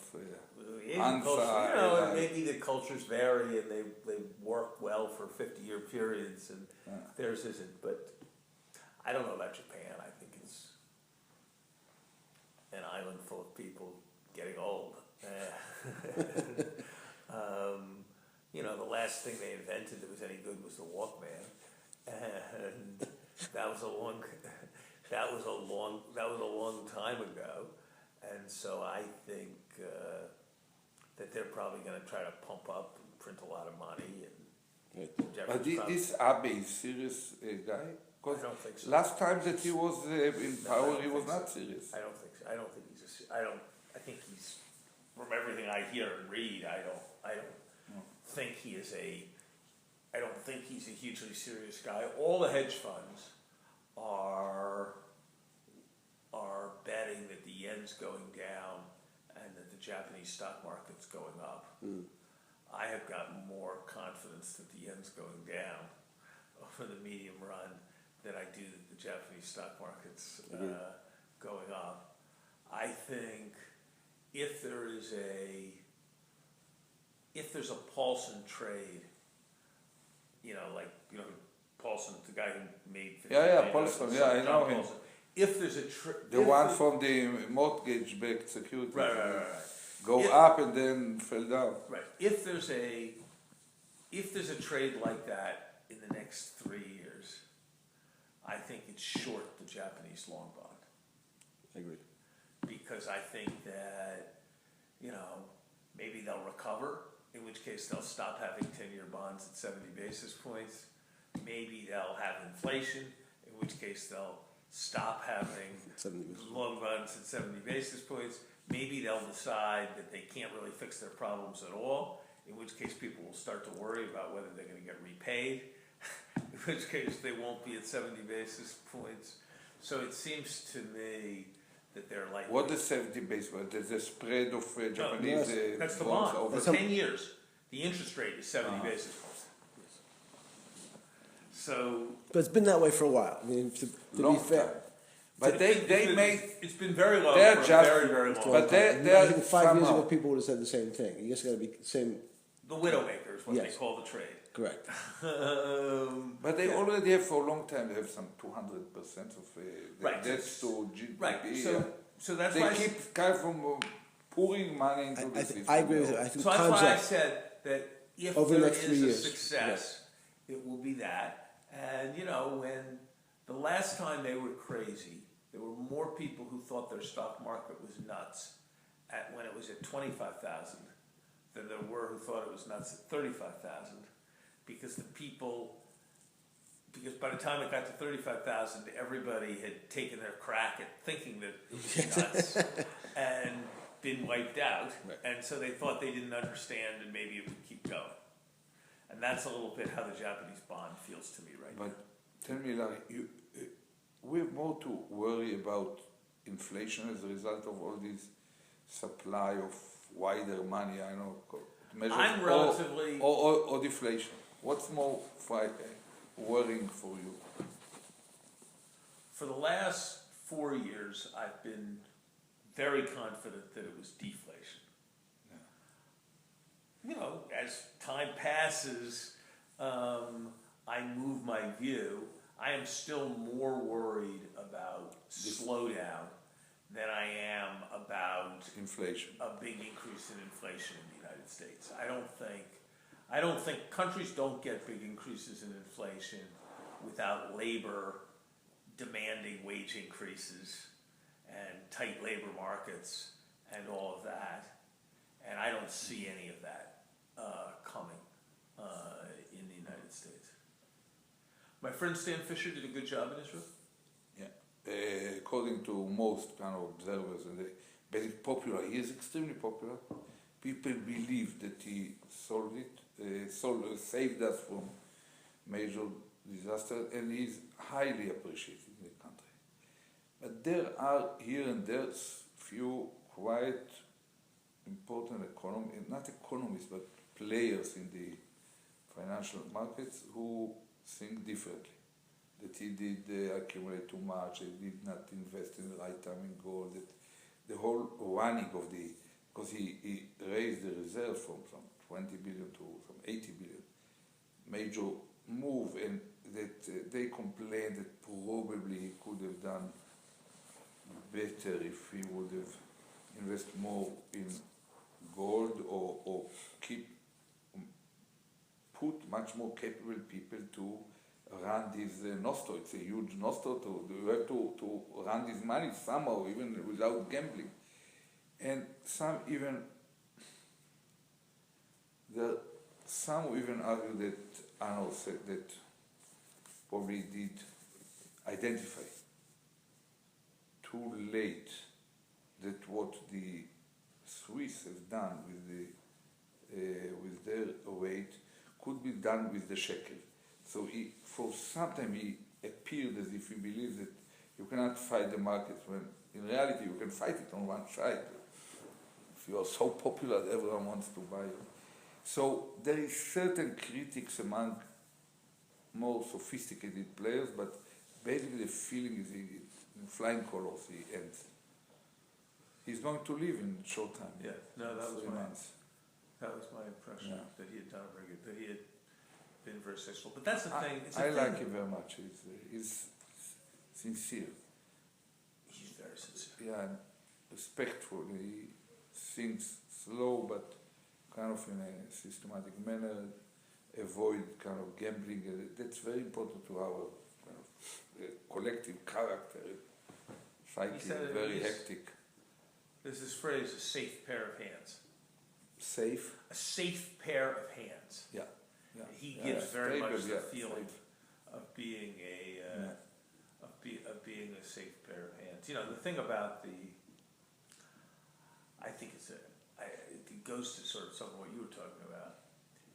All over the world, people have these huge quantities of money that they mostly invest in U.S. treasuries that pay zero. Yeah. Or even negative. Yeah, right. And everybody ought to be investing their stuff more aggressively Yeah, but that's the scars from the recent events. People lose it's like a hair, they lose their self-confidence very easily. And what happened in the crisis, if we could not predict this and no one warned us loudly enough, so probably now it's immediately they frozen. It's human nature. that sounds right. Okay, I'm going to spend some time with Ehud. I'll see you tomorrow morning at 10. Very I'm picking you up at 10 in the morning. You're picking me up at 10 in the morning. I will see you then. Excellent. Ehud, this was very good. It was very good to see you. I hope we'll have a chance one of these places or one of these. He's going to be a free man. So one of these things. In 3 weeks, I hope. I contemplate setting a departure ceremony and set a time, a day and time, because I'm afraid that under certain tricky developments, there will be no new government and we'll go to another election, and that's, theoretically it's possible. I don't want to find myself stuck. Great to see you. Very nice to see you. Be back second.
More tea, sir? Yeah, more tea if you can.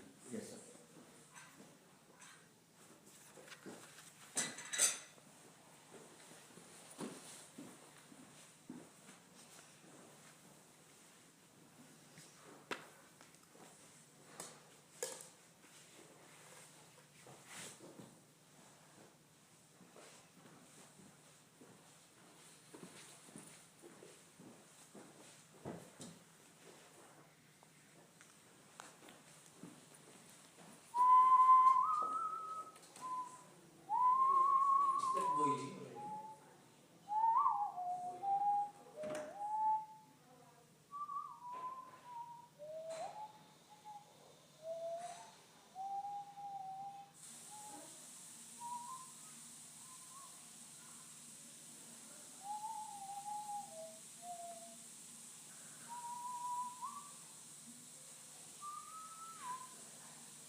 So? How are you? He's a great mind. You like Extremely, yeah, I like him very much. Extremely sophisticated, clever, wise person. But what do you think? He has the appetite to go? Yes. Yeah? Yes. Okay, that's good. I believe it's a very good name. Could be very good. That's one of the ideas that I kind of exchange with Terry. Terry. Yeah. I think it could be really interesting if we find a way to work together to make probably a pilot on one or two of them. Yes. Larry is not liked by any. What he said, I said that you were going to come to dinner, and he said, "Did you read the article in Foreign Affairs?" Yeah. And he read it? Yes. He said to me, Yeah. "Did you read the article in Foreign Yeah. Affairs?" And what he said about it? I said, "Yeah." He said, "Well, what do you think?" I said, "I didn't like it very much." Yeah. He said, "Well, I come at it from a different angle." He said, "I didn't like it, but I identify because they say everything they say about him, they say about me." Yeah. Yeah. Let's go through. I want to. I thought we would start earlier, but I It's okay, I have hope time. you have enough. You have patience. I have patience and I have time. Yeah, okay. I want to go with you through a variety of opportunities that were kind of proposed, different levels of concreteness. Okay? But that I find that probably I want to hear your advice before I try to focus on Okay. an order of priority and probably to have your judgment on some of them and what it means. Now, unlike Larry, I can find fascinating adrenaline and satisfaction in just making money. I knew that. I already knew that. I will spend it. That I will have the real adrenaline. If not for making, for spending it. Yes. And spend it cleverly around the world. Okay. I want to start with what I brought you here. I brought you here a document of The German takeover. a German kind of supposedly sophisticated takeover group that I was one of the founders of, and according to the real achievements that they had, according to this record, are those that they have made when I was still there. I don't know what they have done since then. Probably they won some court trial about some deal that they were involved in, and they were bypassed at the last moment. Probably the deal never materialized. It had to be with some sub-unit of Deutsche Telekom that operates here, T-Mobile, that was taken by AT&T, but in a way that was that ways. The way to bypass them was by acting much more aggressively, and by this aggressive action, they raised the attention of the authorities, regulators here, and somehow it was blocked. But they kind of had still a complaint, that probably they got some 30 million or whatever from this complaint, and they ran themselves the office since then. Probably there are some areas that I don't know of, but basically I see something which reminds me very much what we had in mind 6 years ago when I left them as I entered the... Read it and try to ask me whatever question I know, the people I know... who's the principal? Who's the main person? Originally it was 4 people, one named Philip Scholler. You will find all the details about but them. who do you like the most? Who do you have the best? No, I have with the 2. We were 5 people. Okay. Philip Scholler, Christoph Bulfon, which is a lawyer, another entrepreneurial kind of guy, Hubertus Hoffmann, Dr. Hoffmann, and German origin Canadian guy. And at the moment, do they have any money? Named, allow me to,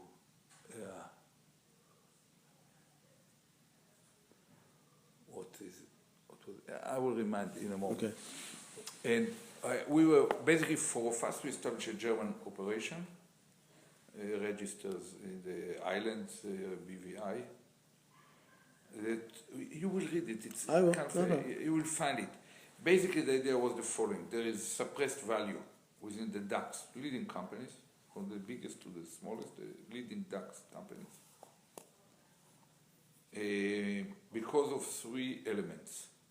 One is the nature of governance of companies in Germany, with these double 2 layers of board, which slows down dramatically and spreads the decision power and capability to take decisions. Secondly, the deep involvement of unions, that they are participants of the board and you can practically cannot move without them. And then passive shareholders. There is nothing like ICANN or whatever here. Extremely passive. Now, how do you know it's suppressed? You take any company, take BASF and compare it to DuPont or whatever here, a similar size company, you will end up German company with half the market cap. Take any, I don't know, insurance big company, compare it to even to Warren Buffett, which basically is an insurance company that finance other activities, and you will end up at much lower. But even if you compare them to any successful North American companies, and do it the same with in every aspect, and that's, in fact, that's the case. They are much lower. Yes. Now, in order to do something with it, you have to change it. The idea is that you can easily take, by the rules, if you get 10% of the stock of a company, you become practically the owner of the company. You can call a special general assembly of the whole shareholding, and you can nominate a director. You can change the nature of it. Usually it doesn't work. If you're German, they look at you in quite bizarre way. If you're non-German, they will block you. So the idea is to establish a German, and this group, you will see they have a group of people about my age. We are former heads of leading DAX companies. They know the companies from within, they know the people who are there, the relationship and everything. They have a lot of informal, internal information about what happens, including when we I remember fighting with Volkswagen before Pirch took it over, and with Deutsche Telekom, when we were continuously acquainted with what really happens in any board meeting afterwards and so on. So to establish a Luxembourg or whatever operation for any given project, and let's say if you typically might need, I don't know, 1 billion in equity, another 1 billion in debt to create 10% of a company that with a market cap of 20 billion and start to operate. You will need more if it's a bigger company, but usually it's relatively small market cap. Think of, I don't know... I understand all of it. Munich Re. I understand. Very huge potential of money, like Berkshire Hathaway, but probably making 4 billion per year on 200 billion of assets. So by just making not very good insurer, but good manager of assets, you can do more. That's the idea. Now, they want to find players, or think that together we can find players who are ready and capable after they understand they can be behind this SPV, probably having convertible kind of bonds of the SPV. Let me stop you for a second, because it's much more important in these when you initially describe these things, is the structure of where and whether SPVs or it's in Luxembourg, BVI, it doesn't mean anything. The only thing you need to focus on now, when you're talking about these types of businesses, are the numbers. So that the numbers are the numbers are the numbers. Nothing else is going to make a difference. So you need to tell me 5 things. A, have they performed before, and what's their returns? Because structurally it's different. And not, I'll look. But you will find 2 examples, which are successful ones. Both of them happened when I was there. I will add to you some. If you have to ask me whether they are extremely successful till now, my answer is no. Otherwise, they are rich people, all of them, but not. What do they want from you? So I want to know numbers, and what do they want from you?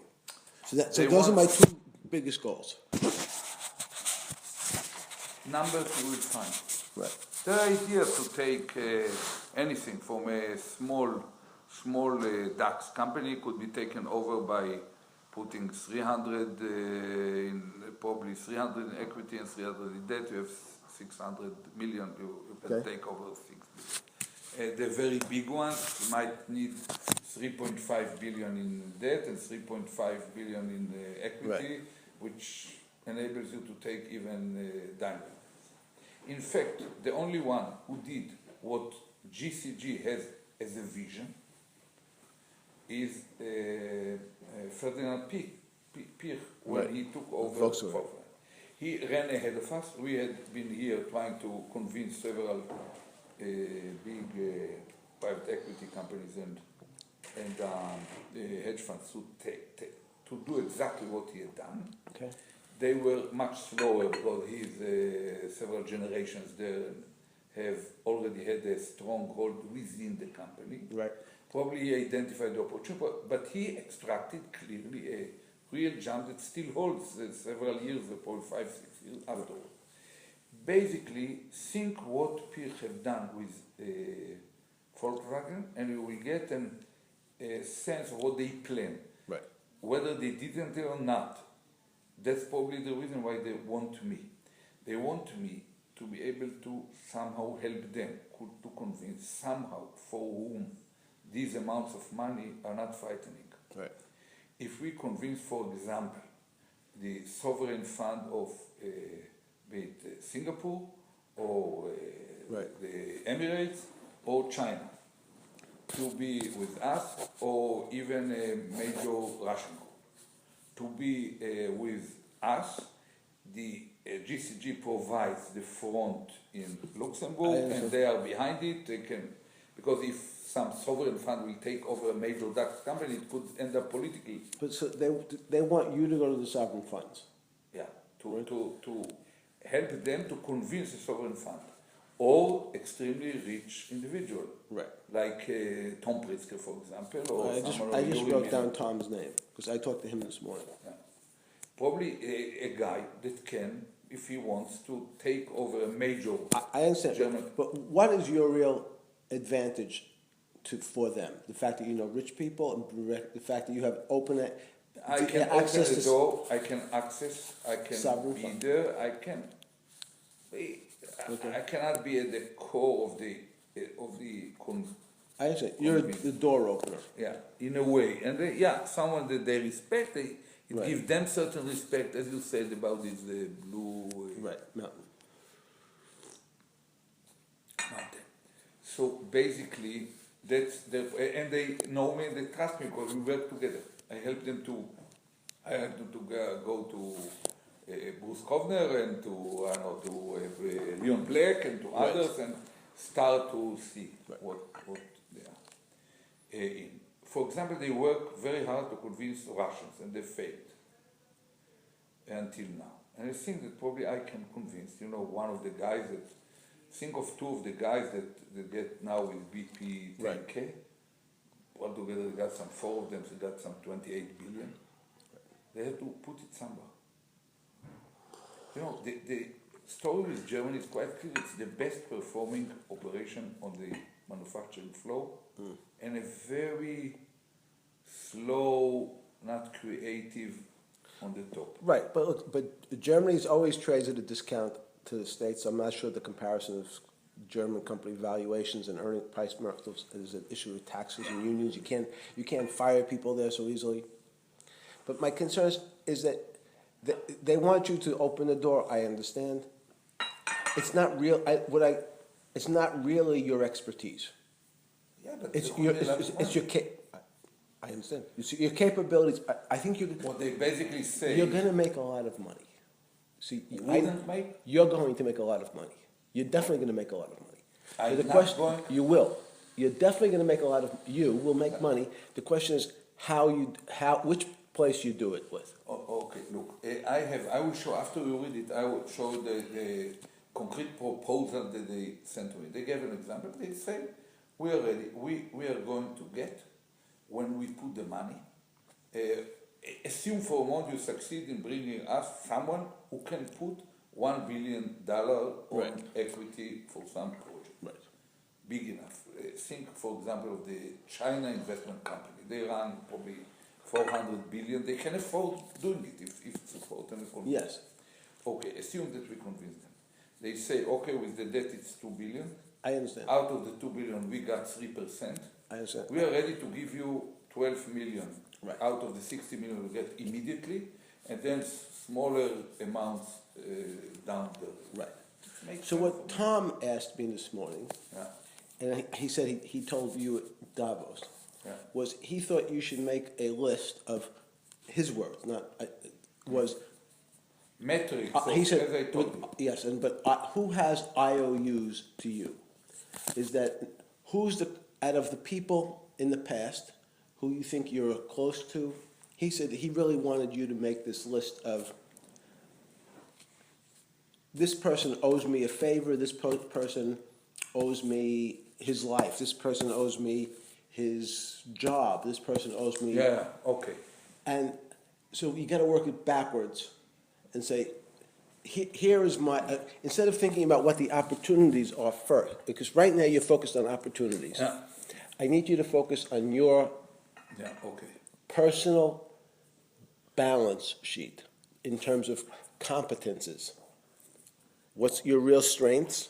What's the liability? One of the liabilities is you're 71 years old, so you can't be in a business that takes 20 years to make money. Yeah. We have to make money in the next 3 years. So people, competence, things. So I talked to Ian yesterday. I asked him to come. Yeah. He flew in from London. He's great for an hour. What was his impression from the... So same thing. Because he's very connected to Samsung. Very. Who? Samsung. Korean. Samsung? Yes. Yeah. Very. Yeah. They pay him $3 million a year. Just to make PR? Yes. He has 10 companies like that now. No. Okay? So he said there's this company called Lookout. He said he mentioned it to you. Lookout. Yeah. You told me. Yep. He thinks they'll pay you $2 million to be on the board. Yeah. That would be good. I understood. Yeah.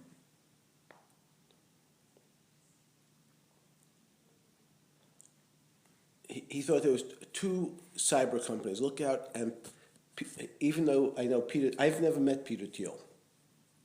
And everybody says he sort of jumps around and acts sort of strange, like he's on drugs. Smoking, yeah. Yeah.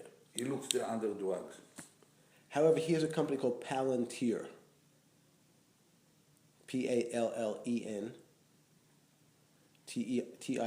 Palantir is Peter Thiel's company. And Lookout. Palantir, Palantir? Yes.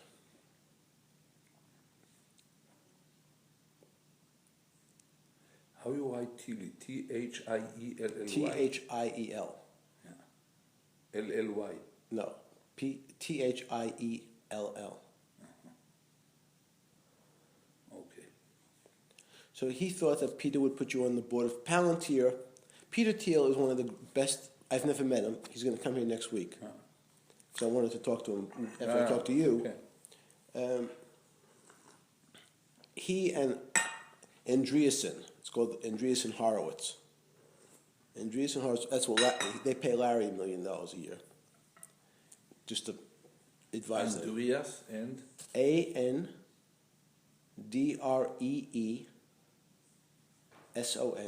Andreessen, and Horowitz. And Howard? Horo, Horowitz. Horowitz. Yes. What they are? It's a lobbyist. What they are doing? They are the biggest venture capital people in Silicon Valley. Well, bigger than Sequoia or Kleiner Perkins? These are the new Kleiner Perkins. Everybody, these are the smart boys. Yeah. So those two companies right away, in terms of, I said that we need now, in the next 3 weeks, if you're going to leave.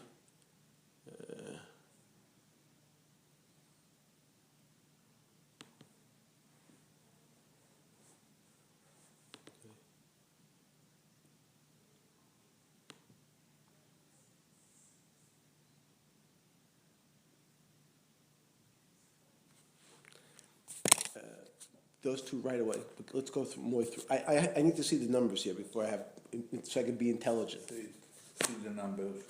What is tempting there? That I know the people, and basically, you don't know more than one success on this scale, according to the contract that they proposed to me, to get basically much richer than I am now. I understand. Getting some $20 or $30 million along several years. I understand. Okay. So that's number one. Number two, a Swiss private bank. I'm going to meet with them in Zurich next week. Or this coming, I'm flying tomorrow to Europe and going to meet with them. They basically asked me to help them to join something very similar to what, if I understand well, Tony or earlier Schultz was doing for JP Morgan. Okay. Namely, I understand. running certain kinds of international advisory boards that they don't have now to help them to push business. Yes. And they are very clear what they would like me to help them to approach effectively and convince people and players, family. They're like many other banks. They are moving or want to concentrate on high net worth individuals, family offices, some extremely big operations for some reason has to invest. They have quite known name. They are not as small and private and almost kind of confidential like Pictet or Lombard. And as a result, cleaner. I tried to check, I didn't find anything about them, but they told me, frankly, that they don't want to work with Americans. Right. Because even if I bring nobody works with Americans. Yeah, they told me it doesn't make sense from reputational point of view to work with Americans because they want to know everything, they want to publicize. It's not easy to the customer, not easy for us. So they want me to help them to reach sources of money to manage in whatever, Latin America. How big are they now?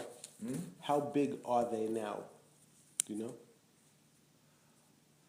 I think between 150 to 250 billion in assets that they are managed. Mainly wealth, kind of private or the companies' wealth. I don't know exactly. They didn't reach this level.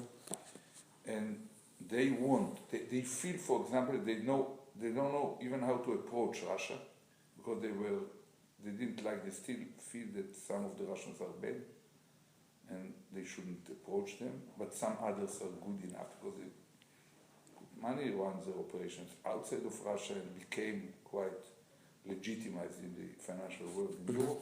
What's the name? Can you tell me the name? Or are you close? No, they asked me, probably I will tell you in a few days. I don't. No, They just asked me not to. But think of it, there are several, probably half a dozen or a dozen. They're not. Have they been under investigation by the states? No. You sure? That doesn't sound right. Yeah. It doesn't sound right. Why? Because I can't imagine that there's an institution that of $150 billion that has not been under investigation by the states. Just so it just doesn't sound right to me. Yeah. Okay. I will recheck it with them directly if you think. No, you need to find some. Okay, probably after the meeting. You can ask him. Probably after the meeting. Fine. In 3 days, I will be. Fine. It will be behind me. Fine. I will find a way to ask.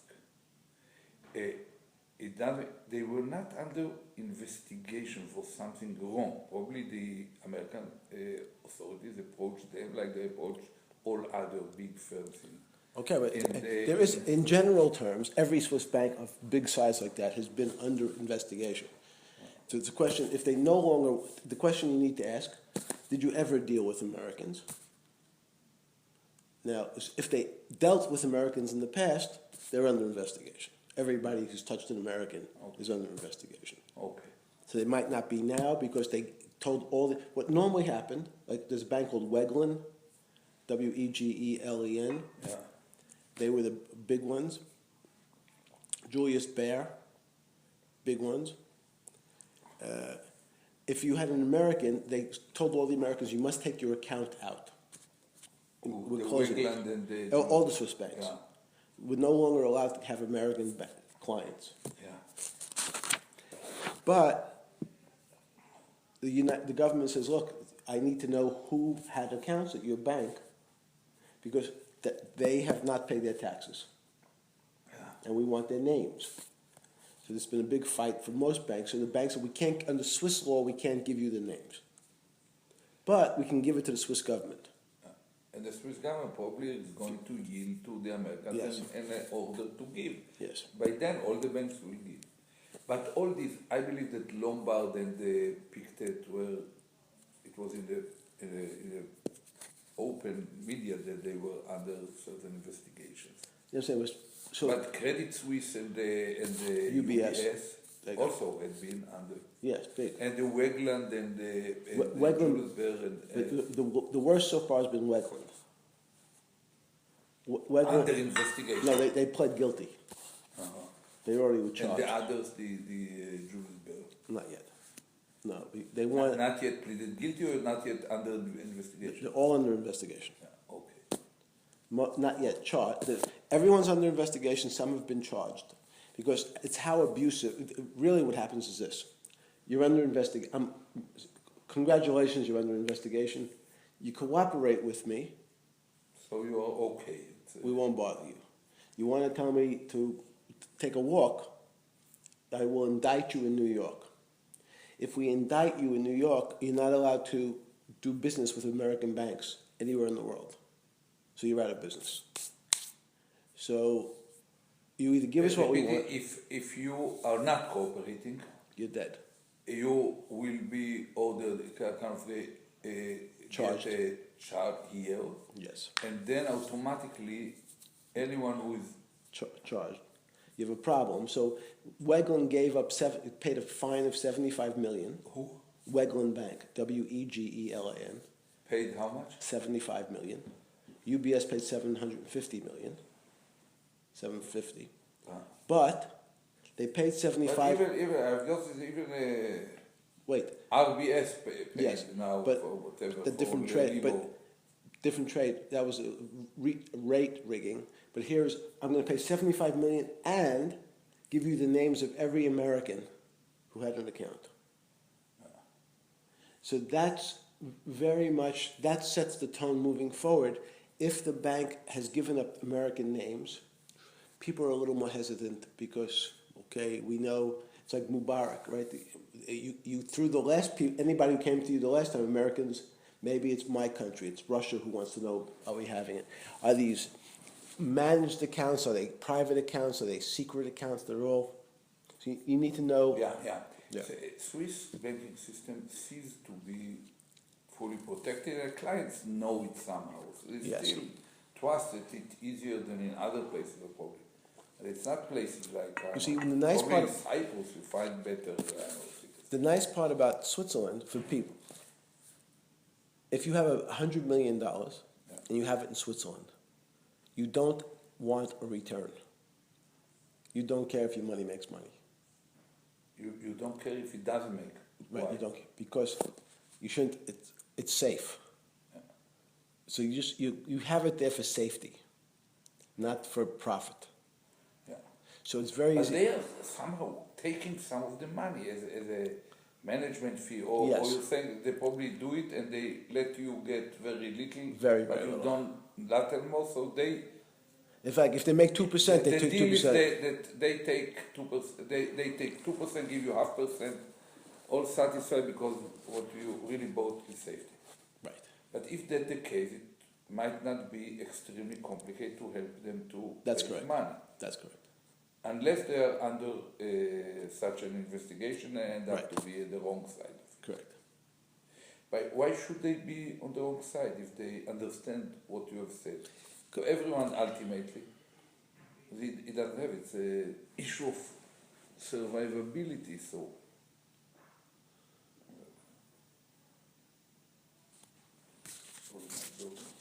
Hello?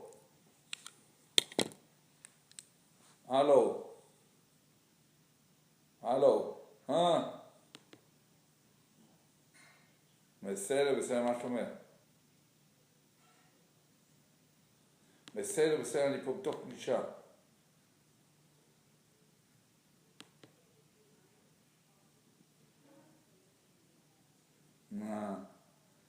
בסדר גמור.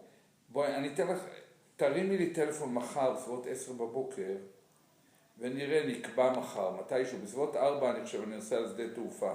הלו. הלו. כן. הלו, דברי איתי מחר בבוקר, בסביבות 10. הלו.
Okay, let's think of it. Go after you sit with them.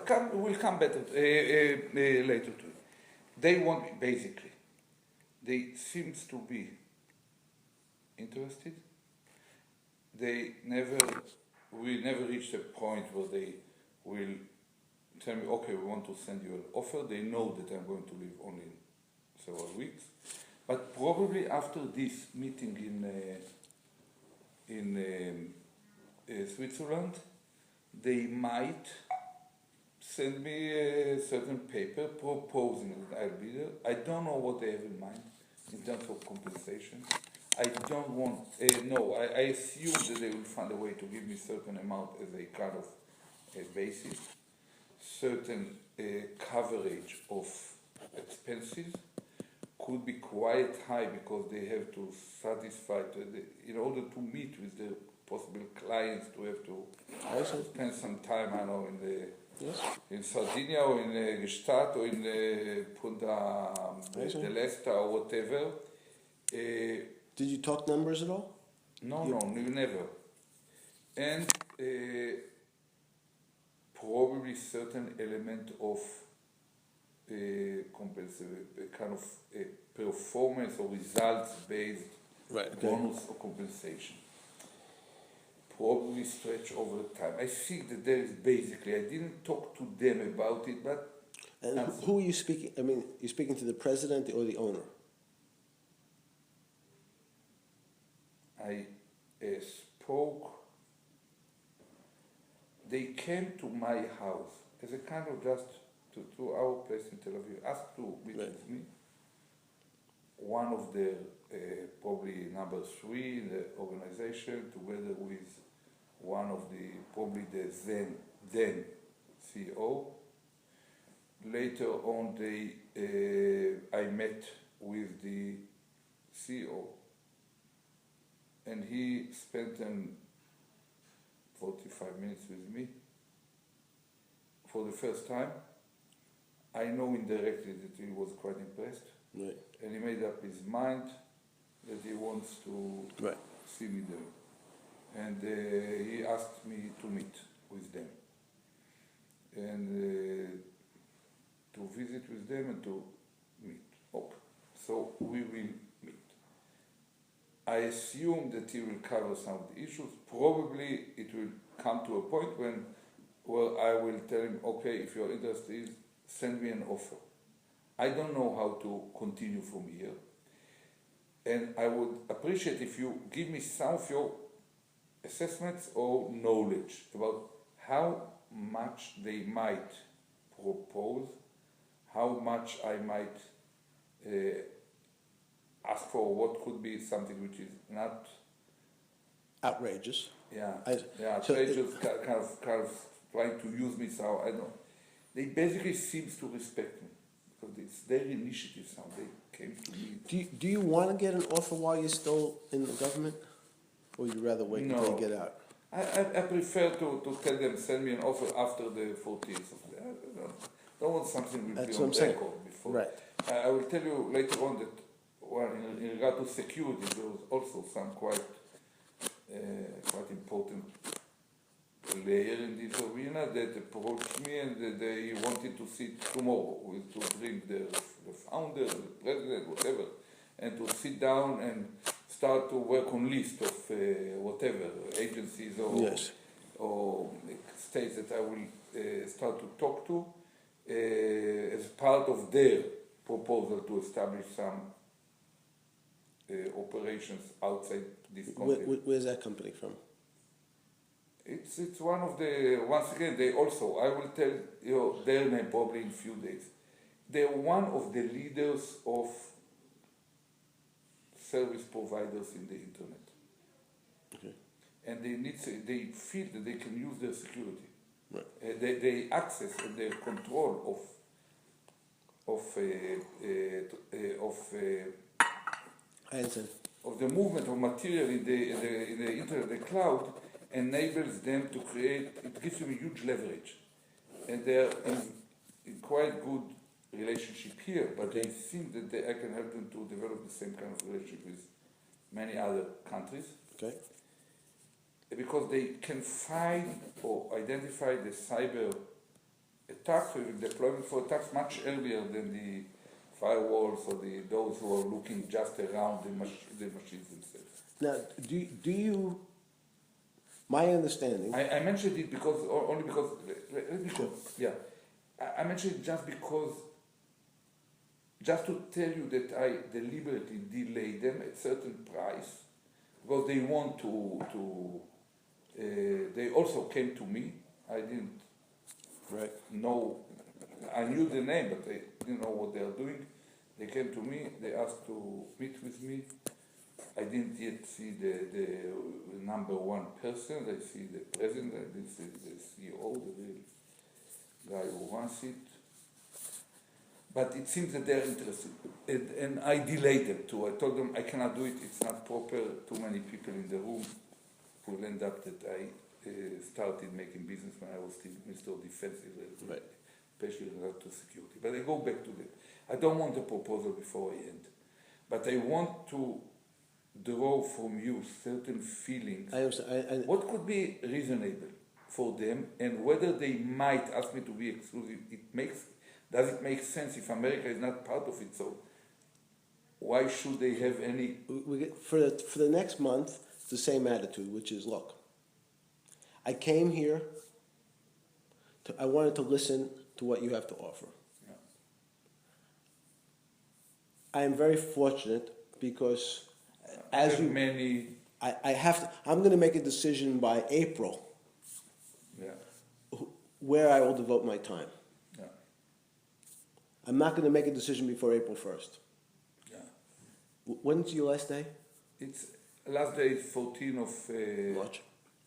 Of March. If Bibi succeeds. Is it possible he doesn't succeed? It has no precedent, but it can happen. Theoretically, it can happen. Mm. But if then I'm going to lose $250,000 just for the first 6 weeks by have to cancel certain lectures that I already committed myself. I consider even to retire, to sack myself, to resign on the 14th. But it won't be read properly in Israel. People immediately will identify. They will find where I met, and the only thing I can say, okay, I planned it in advance. I cannot. But people say, what will happen if 2 days afterwards Syria will collapse? There is no experience. And what is the truth there? I know it happens in Syria. Syria is going to collapse. I don't know where, when. No, but what happens if Syria? I guess America's not going to go after Iran soon. I don't think. If something happens that's dramatic, if Hezbollah does something goofy, who else is going to? Here's one of my issues. I mean, even though you're disliked as a politician, if Israel has a military something or other, who's going to do it besides you? No, there will be, once there is a defense minister, he will do it. Probably short of perfect, but he will do it with the government. He's not alone. There's an arm for it. I don't worry. I worry only about the technical situation that might be created. I hope it won't. If nothing happens. And then there is another round, and if the other round fails as well, after another, say, probably the mid of April, another round is failing. So within 90 days, namely May, June, July, and the beginning of July, there will be another election, after which there is another, it can end up the whole summer. So I don't want to be stuck there. Right. I prefer to impose upon Bibi to nominate someone else the 14th, even if temporary. And just say, okay. Because it's important that the first offer be high. So let's assume they say $3 million a year. Yeah. Tony gets $5 million from JP Morgan. Yeah, but JP Morgan is much bigger operation. It's one of the biggest. So we know it's not going to be more than 5. Yeah. So the number is going to be between 1 and 4. 5. Yeah. Between Or 1 1 and and 4. 4, yeah. That's the real number. Okay. So if they believe you have lots of other alternatives, I think they'll offer you 1.5 to 2 to start off with. And we'll negotiate, right, we're going to say, it's not, can't. Sorry. I thought you were serious. I thought you were a serious player. If $1.5 million, I can make that in 5 speeches for 5 days a year. I don't need it. Yeah. In real life, though, once we really know, because you can't have yourself involved in a bank that does funny things. What is funny? Illegal. I don't think that that's the case. I don't know, but you don't know. Yeah, I don't care what you think. It's Yeah. interesting, but Yeah. we need to know that you can't. How can I know, and how can I present this? The very question raised doubts about their position. Is it? Well, once you tell me the name, we can have some sense. Okay. Who are their big clients? Are their big clients Africans, Russians, South No. Americans? No, that's exactly. They are not. There are many Europeans. But, the Italians have a problem. Yeah, they told me, quite frankly, that they hesitated to enter Russia because of reputational issues, Right. and that they are not almost. They are relatively weak in Latin America. They think that they have to go there, or Latin America and Central America, and they don't even know how to start to think about China, and they think that it's a rising power in terms of wealth. Do they have any other branches, any other countries? Yeah, they have probably hundreds of people working out. No, I don't know. but do they have other branches? What's the Like a real business in Singapore? Do they have a bank in Singapore? Do they have a bank? I don't know. I don't think that they have banks in the normal. So I need to know more. I don't think that they have. I don't think that they are running. Retail for sure they don't have. I need to, but And they don't have. I never see them on the kind of under signing signing operations or whatever. Probably they are doing it privately behind it. So instead of talking theory, Yeah. when you're free to tell me the Yeah, details, I will tell I you. can give you real information. Assessment. Yes. Okay. Yeah. Okay. So probably it will happen mid next week, probably Wednesday, And the security company when? after the 15th. No, they won't talk to you before that. No, they talked to me. I met with the president. Right. They sent a guy who is associated with them in Israel to talk to me. And they came indirectly, to me indirectly and asked for a meeting now here or in their headquarters. To What country? To here. It's an American company. Yeah, American big company. It's quite big. So it's they also want, but I cannot. They didn't mention numbers, but from what I know, to be a member of the board of American company could be $500,000 Right. a year or so, probably 300,000, probably $500,000, depends on it. Right. And okay, if they do it just to get it, they probably will ask. According to what they raised for this meeting, they are very extremely practical people. They want me to help them because they believe that outside of this continent, in this continent they are quite well connected. But once again, I noticed that they raised the eyebrows when they learned whom I know personally here from the people they are fighting to convince the hierarchy underneath them to work. But Is it a public company? yeah, publicly traded. Okay. But they don't have this kind of access to Germany. Right, but publicly traded companies are easier because most of the information is available. Yeah. So we know what we can find out what all the board members make. That's by looking at I don't think they want me on the board.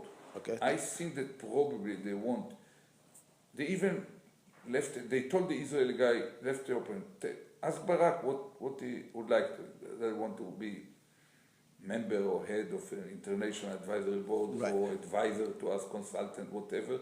But we know exactly what we want from him. Right. we want him to help us with his authority on security and, Right. whatever, when quite advanced intelligence community was there, they know Right. whatever they need about me. And say we believe that if we arrange a list of countries, Right. that he can approach on top level. Do they know your last name was to be Brog? Mike? Yes. Probably. But they expect me to create a list of the working schedule and to bring the people, to start to convince other people to...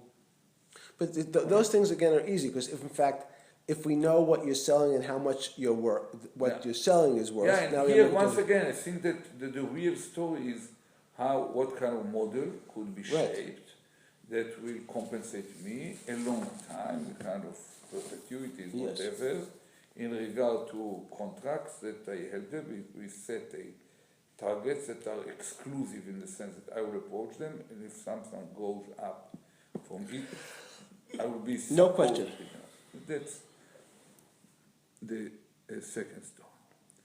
Now, there is a third one that I will share with you because it comes together with something that I owe you, kind of.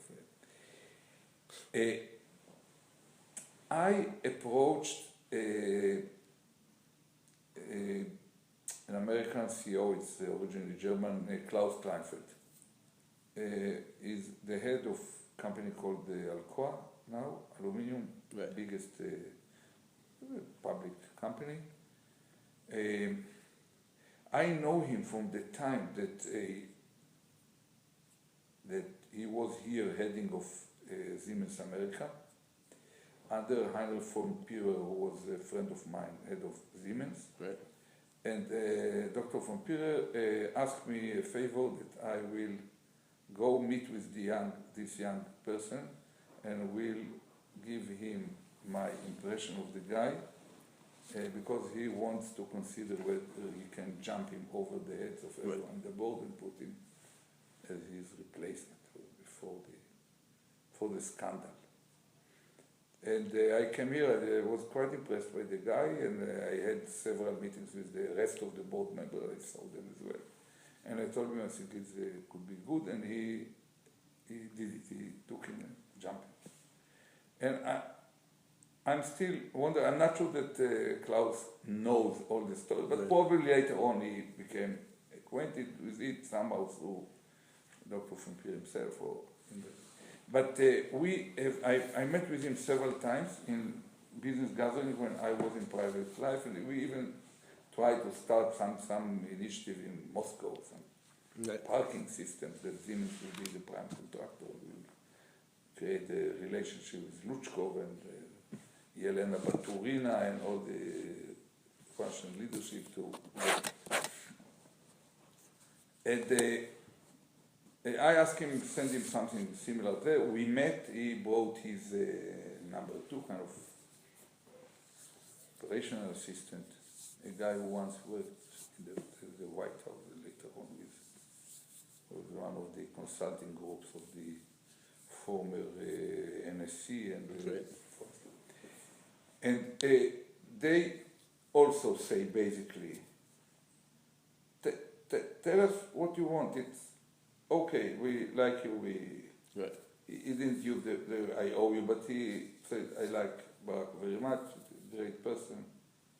Tell me what way you want to be involved. Probably once again it might end up with certain kind of several 100,000 that he can decide to pay if I give them, I don't know, whatever, consultancy about protecting their minds around the world, security, or whatever. But that doesn't make a lot of money unless I can find some way, once again, to bring together achievements that I can help them to do, either in upstream or downstream. But they will know more about what you can do for them than you can guess.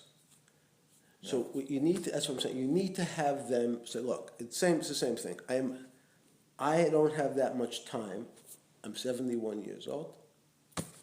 I have 5 years of being I can travel around for 5 years active. I'm going to have to make a decision about how I spend my time.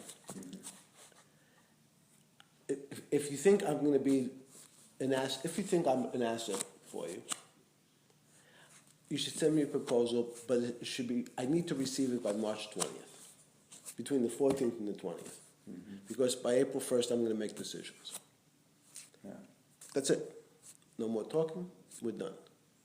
They know how much you're worth to them. But the more you say, well, you can't ask, will you pay my expenses, or just send me a proposal. Send me an offer between the 14th and the 20th, and by April 1st, I'll give you an answer. Yeah. 1, 2, 3, Yeah. no discussion, because the offer will come in higher than you think because of that.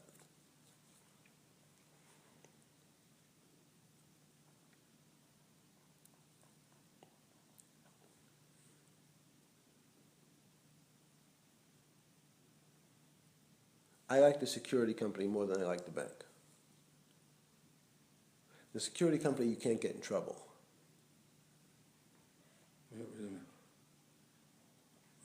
I will. Let's continue, Yes. and then we'll compare all the. Sure. Yeah. It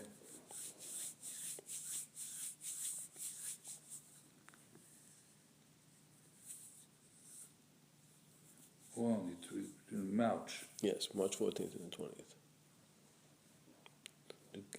As if you're giving them an order. Yeah. March 31st, and on April 1st. You want an offer between the 14th and the 20th. Send me an offer between the 14th and the 20th. 21st. Okay. 21st. And the 14th. You negotiate 21st. with me already. Yeah, and on April 1st, I will Give you an answer. give you an answer. Actually, send me an offer, however, no, don't mention however detailed, nothing, just send me an offer. Yeah. Okay. And said basically in the bank, they might propose something between 1 and 4 million. Right. Probably. And probably some mechanism of bonus. Will they ask for exclusivity? No. No, they can't, basically, No. because they are not dealing with North America. They're not dealing, Right. And basically, even if they would ask... They might ask for a bank could- exclusivity. Yeah, I could easily explain to them that some other activities might create synergies. It's not... It's better, not less. Again, no. The answer is, it's not. I'm not good. I can't do an exclusive. Yeah. Don't defend yourself. Don't explain yourself.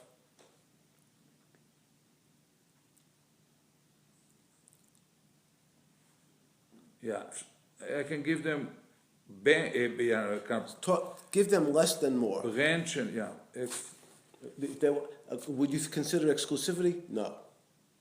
No.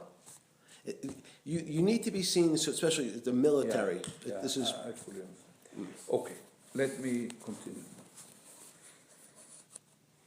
A fund. I was approached by a guy, a friend of mine, who was a soldier of mine from 20 years ago, in a unit that once commanded 7. He's now a small size kind of real estate businessman here in New Jersey, owning some kind of parking operations here. right. But he's well connected, up to Biden, the people that connect interest in the local politics and stuff. Lovely guy, charming guy. He came to me and said the following: I feel very strongly that small funds, probably between 3 to 8 or 9 billion dollars in size, will be extremely interested. They, not the big ones who have their own foreign ministries, but the small ones would be interested in having you just because of your name, you can go, something very similar to what you told me about Blue Mountain. And he thinks that without even checking with them, he told me I know one or two of those guys that might easily want to pay you $1 million just to use your name, or $2 million to tell that you are one of them, and it works for them because otherwise no one takes it. He mentioned one name. Are you going to tell me that name, or you're not going to tell me that name either? No, Jimmy Walker. But the name sounded to me something bad, because that was a guy that once, I met him several years ago here, and he was somehow dealing with running money for the Assad family or something like this. For the Assad family? Yeah. Jimmy Walker, probably the name. I will tell you the rest of the names as well, long before the March 14, let's say.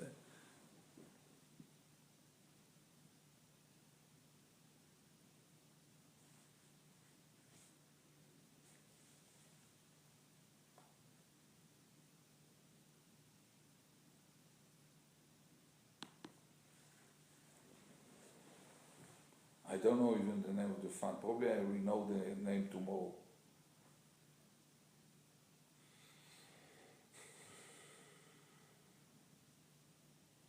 The hedge fund is here? It's not hedge funds, probably private equity. Resource. So you think it's private equity? Probably. But the name Jimmy Walker. You can't find too many Jimmy Walker.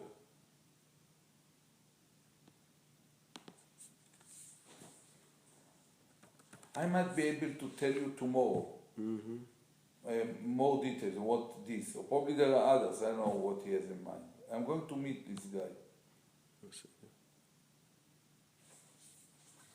Sergeant?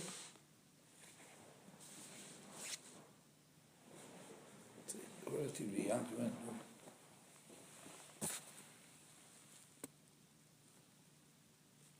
Was he a Washington firm? Yeah, probably. Either Washington or New York. I met him here.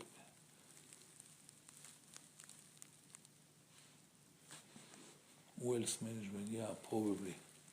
Yeah. Probably.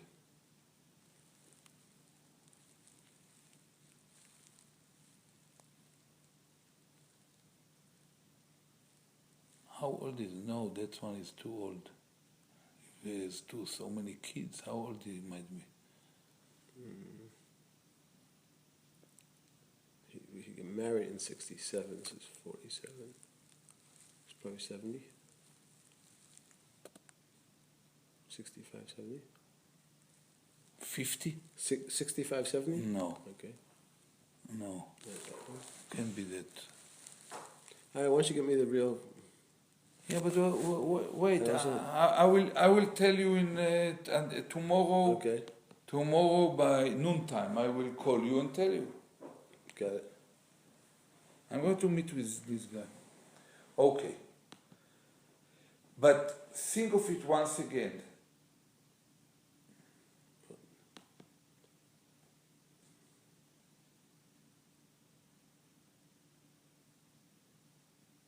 Is it Golden City? Probably. How he looks.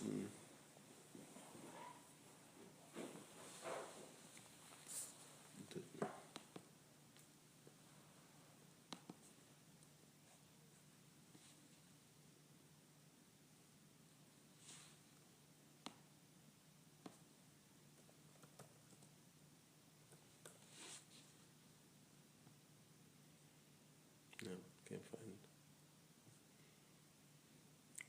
Too many black people named Jimmy Walker. All right, tomorrow you tell me. Probably. I will tell you that. Okay. Now, the other idea is what Terry raised. Can you tell me in one word what do you think about it? The idea that we will establish certain operation, probably together, probably with him and with me and with, I don't know, whether you are either some kind of want to, probably you are behind the scenes. Yes. Okay. Do you think that it's something viable, or basically it will take years to develop the reputation, whatever? No, it's viable. Yeah. Because I remember Kissinger, you mentioned Kissinger. Kissinger once told me that he took to him, whether probably it was Ehud Barak or whoever was before him, that he took him probably 1.5 years to make the first 1 million. That was. Yeah, he told me, I once told you that he wanted to consult probably Westinghouse or GE for making turbines for something. No, because what did he? That's what I said. That was why I said Kissinger was policy, strategy policy. Yeah. So what does that mean? It means everything and nothing. So it's too long as nobody knows what it is. In your case and in his case, it's security. Yeah, and economy. Economy. It's very simple. It's a totally different deal. Yes. Yeah, no, I think. So you think it's viable? I think so probably we'll have to set, without asking you to send me an offer to sit down together with Teria first, later on with. Terry's coming. Are you going to see him, or you're not going to see him tomorrow? He's here. He'll be here tomorrow. Here? Not here. I'm leaving in the morning. But he'll be in New York tomorrow, Terry. He's coming in for 3 o'clock, I think. Probably. I don't know. Probably. I see him Monday night. Yeah. Okay. I'm going to see Larry tomorrow. I'm taking Larry to Florida. Look, I think the following. Start to think it over with Teria. What could be the structure, what could be the idea, what could be the kind of services, and what kind of the business model, how do we make money out of it? Should it be a contract with the government, kind of advice? That's also something that I've heard from you, or from Terry, I believe, that Tony Blair, for example, is doing some probably 11 million per year from the Kazakhstan government just to give them advice, to help them with lobbying in some NGOs and UN organizations. Tony has turned funny. So I don't know what Tony's doing for money. And I don't know if the money Tony is getting is actually to Tony or to somebody else. Who could it be? Sorry? Who could it be? Because it goes to Tony because they need help, so Tony gets to pay some of the money to somebody else. Because I hear gigantic numbers giving to Tony, 5 million here, 10 million here, 5 million there. Tony's not making $30 million a year. Yeah, but he became quite. I can judge from the style of his watches. Yes, but he's making 10 million a year. Yeah, probably. Yeah, but probably he get the money and he leaves some of it with others. Yeah, probably some of the providers. But again, see, Tony is much more. You have, for the moment, and that's one of the things is we have to do it fast. Yeah, because it fades away very fast. Very fast. Yeah, I would not have an opportunity to say, to talk this way to That's correct. firms, but once. Correct. Right now. Yeah, Right. I fully understand the opportunity. Okay, but this one is also something that we have to discuss, because we can do it beyond anything else, and it can end up being both the advice for them, and probably part of the model is the capacity to provide opportunities to some. Think of some. We are advising some country which have kind of bauxite, and we get the. Don't worry about that. So just think about opportunity to propose to Kleinfeld mine kind of aluminum field. Look, Ian Osborne's 29 years old. Yeah. 29. So Samsung pays him. He has 10 clients, pay him $3 million, and he does investments for them. He does. So Samsung founder fees for investment. No. They said because he's internet. Yeah. They said we're going to give you $100 million. Find us internet companies to buy, and you get 30% of the profit. That's separate from his $3 million a year, and he doesn't know anything. This is brand new for him, and he doesn't have your stature. So That's the concept. It's $3 million a year, and if you find investment. Yeah, but he's something else. I've noticed that he's socialite. He's a kind of man who entertains himself, entertains people around, enjoy. He genuinely enjoy being in continuous party with people and work, you know. He's in a way a workaholic of social relationship, where I'm a little bit more like Obama. If I have to choose, I prefer to sit alone in a room rather than to intervene. And it's not, I cannot argue that it's a forte of mine to entertain people. I can be serious with them, I can. But that's why, since you're not an entertainer, you can't explain yourself. That's my point. You have to, you seem to be military, and you need to keep that in mind. You don't want to be what they want. You need to be what they think of you. Yeah, they think of you as military. It has to be crisp, clear, and precise. I'll come back to Ian Osborne. Okay. So start to think about it. Yes. I think that it's a good idea. Now, Pritzker asked me the same. Tell me, try to make a matrix. Yes. Saying what are your kind of areas where you have certain genuine. Do you have any? Can you help him in Iraq? No. Okay. Not really. Probably within the Kurdish area, yes, but with the Iraqi government, I don't believe. Okay.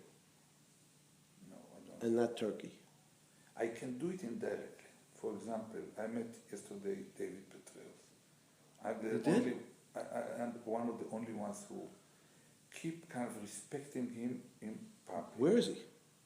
He's now, I met him with his wife, his Holly, in a gathering that Katie Reynolds arranged some Catholic dinner for me on the roof of the Hay Adams, and he stood up to congratulate me. Right. I was quite embarrassed. I didn't know how to respond, but we talked a little bit.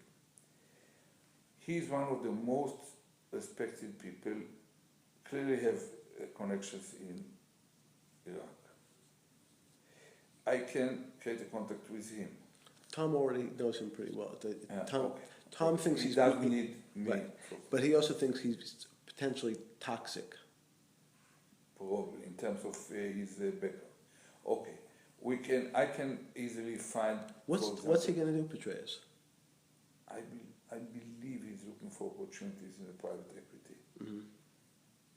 Probably to join hands with one of the players. Private equity help them take some money. Like what was his name? The commander of the Balkans that. General Clark. Wesley Clark. Wesley Clark wrapped himself with a flag.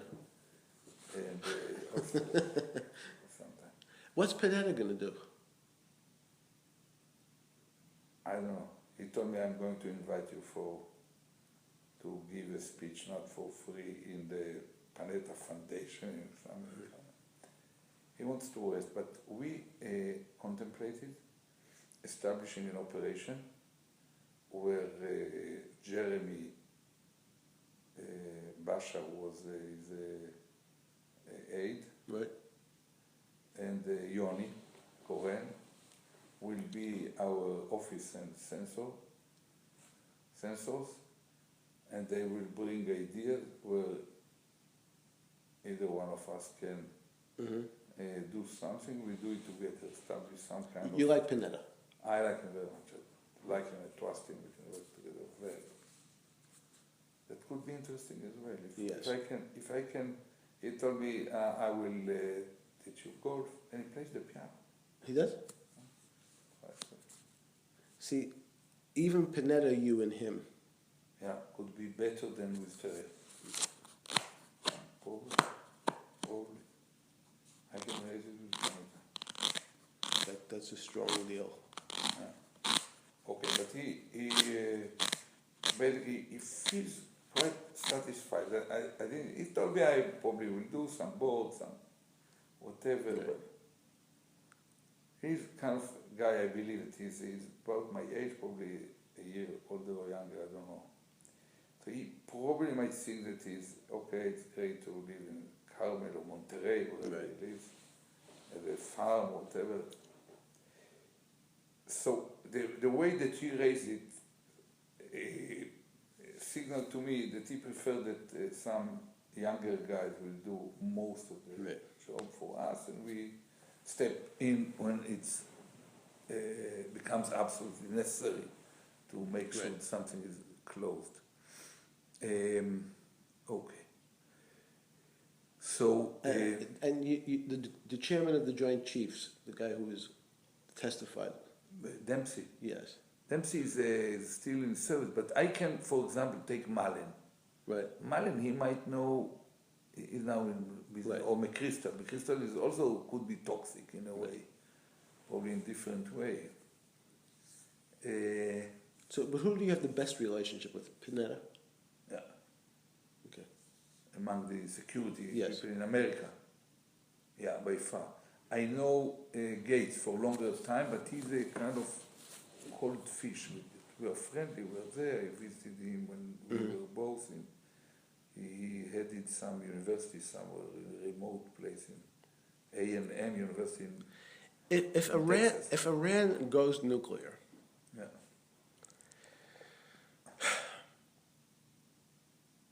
sometime in the next 3 years, how much do you think, you at one point had suggested that it would, everybody looks up to somebody above them, but in the case of you and Bibi, there was nobody to look up to, we have to look in the mirror. Only there's someone there, but we cannot. You can't see. Recently, He's not answering the phone. Will it be seen, do you think, that you guys didn't do what you were supposed to do? That's not clear. Depends on many. Quite probably, the same people who was ready to lie on the road to block us from doing it will ask, why the hell didn't you overcome all your or our hesitation? You can expect anything, but I don't know.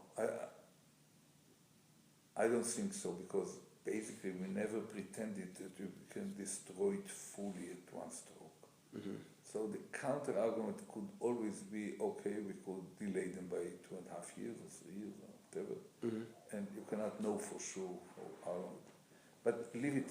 We have now more important. We want. No, what I want to know is, what's your risk? I'm trying to think about. Yeah. That's where I'm going. Are you doing I'm something? not going to be blamed for the fact that it's probably more the president. Okay. Not really. I don't think. So with Pritzker, he asked me try to vertically, horizontally. But Tom uses the phrase IOUs. Yeah. So who owes you a favor? Who owes you something? That's what he said to me 10 times already.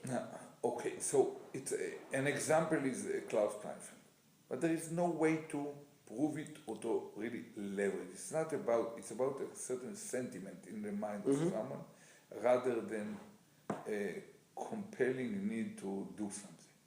When I left Prime Minister, the role of Prime Minister, Nazarbayev felt this way toward me, because in several international gatherings I praised him, and he knew that I talked to Clinton and I told him it doesn't make sense to behave with him.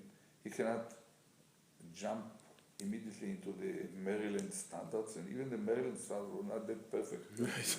Quite recently. And, so he felt this way. And once I used it, I went there some 7 years ago, brought with me an Israeli billionaire with a Kazakhstan billionaire, and they waited until then, we had that, and he asked, what do you want? And they described some big operation to take gas and oil from Turkmenistan across their area jointly. Right. And nothing ended up. And since then, 10 years, it's a long time. I cannot think of someone who owes me something. I have very good relationship that stems out of certain sentiment with Putin. Mm-hmm. I can approach it, I can talk to him in a way that few, I believe, dare to or feel free to do, and I always find him responsive, very warm, very kind of, see me from a long distance. But did you have a relationship when you were prime minister or defense minister with someone from Turkish government, someone from the Jordanians? Yeah. Who who was it? Before you used to have a good relationship with Suleiman, right? With? Egypt's Suleiman? What was Yeah, Omar Sliman. Right. Yeah, with Omar Sliman I worked for years. He liked you. Yeah. I remember. Yeah, but he really owed us. But he owed us his career in a way, and Mubarak owed us a lot in more than one way. right. So they were in a sensitive moment. You can always look at him at the eye and remind him that you remembered our relation that started now for many years, and it became based on mutual trust and readiness to Yes. extract a hand to each other at critical points, and it will immediately Right. bring to his memory. I don't think. So that's the question. So who else? Let me get the cookie. Who else like that? Because that's the thing Tom was asking. That's that type of person.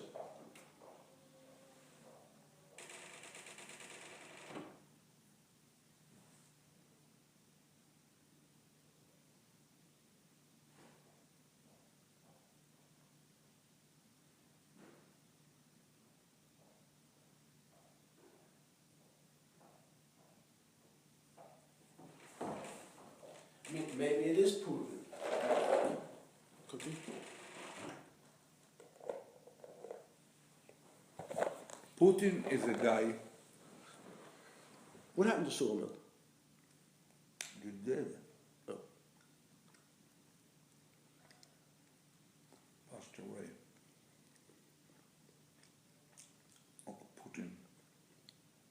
If I depart, send a message to him, and I left. Norman, I want to meet with him, you will accept me. And if I will ask a favor that he can influence, he will probably do it. As a kind of sign of trust, and for him, for many reasons, it doesn't cost a lot. Not let it happen. I don't want to end in a way, the way that Schroeder ended with him. Schroeder did the same. So they nominated him to be the representative of Gazprom in Germany or New York, whatever, and to be responsible for the pipe that he approved. Right.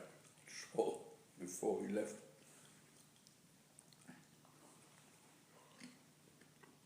So when you ask a German leading politician now about Schroeder, they almost feel uneasy. But I could find something else that I asked him if it's a favor of the kind of which he might do it. How often you talk? When was the last time you spoke to him? Or dealt with him? 2 years? No, a year. I don't talk to him often. So what I would do, it's something that then from the day one that he came to the Kremlin as a prime minister, we replaced a guy named Stepashin. I was already prime minister. I visited Yeltsin right? when Stepashin was there, and then visited them when the Putin just came in, was still kind of new. And since then we kept good relations. I visited him in Sochi, in St. Petersburg, in Moscow. Visiting socially or business-wise? Socially, we with the visit, I told him that I'm going, I don't remember to where, probably. I don't remember. And he asked, come to Moscow. I said, okay, I come to Moscow. He said, oh no, I'm in Sochi. Please come to Sochi. I came to Sochi. We sat down with him in his palace. He proposed we will play, billiard or whatever. He kind of, he hugs me and it reminds a story that I told him. And there is some sense of, because I'm telling him the truth about him, and I'm talking to him very frankly. Right. And he, frankly, kind of someone that looks him at the eye level, right, talks to him, say, I don't think that you are doing the right thing for you and for Russia and this or that. I think you should look at things, and he listens very carefully. He respects this way of direct, right, talk. I don't think that there are anyone who really owes me something in the sense that. No, but nobody means that. Oh, you know, in a way, Ban Ki-moon doesn't owe me anything. But I believe that a long time he developed a kind of respect for me. I helped him to appear better in many small cases along the way. He told me bluntly that he's ready to help me the moment I see, even in his country. So the key would be, I would think about, not decided, that at some point you can say, look, I would send a note to Putin, say I'm going to leave government in March 14th. I'm going to be in Scandinavia, or I plan to be in Northern Europe. We should have dinner. That's it. No more. It has to be very short. In terms of recent military responsibility for you, how would you describe your strength now? Is it, I read is it strategy, operations, tactics? How do you think about? In a moment, let me just write down Putin for dinner. Yeah. Or you can meet tea or vodka. Yeah, or you can meet somebody. Are you going to be in Paris? We should make a plan to meet sometime in the next 2 months. Yeah, I can just tell him I would like to meet with you. That's it. Right. He will say come. Right, but you say nothing. He will say come. Right. He loves to sit with me and talk. Always with someone, because he doesn't trust his English. He takes one of his personal kind of aids. Okay. What was the next point? Well, the question I want to know is, in terms of your military competence. Let me tell you, I sat down yesterday for the second time, a week earlier in Tel Aviv, with the lady who runs Lockheed Martin.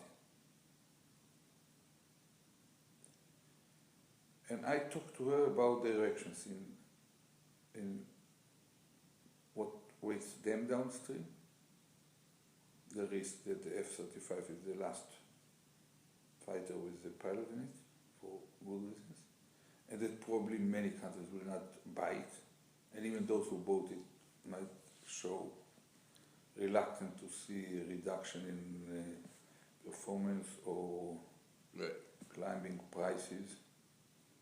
And basically, that unlike the situation 20 years ago, the decision makers are not really looking for fighters that will win a war, because they don't believe that there will be a war with the term in the life cycle of the airplane. So they are ready to settle for something much simpler, cheaper, that still flies. And yes. And I talked to her about the need to balance what ways. I thought, I looked at her. She's an intelligent woman that was pushed under the circumstances into the top role. I think that no one at her leadership talks to her this way without insulting her or something like that. Much more authority, knows what is good, what happens, follow the industry, Yes. as the generation before, and she was just, and she's not very fat, she's almost 60, probably 57, I don't know.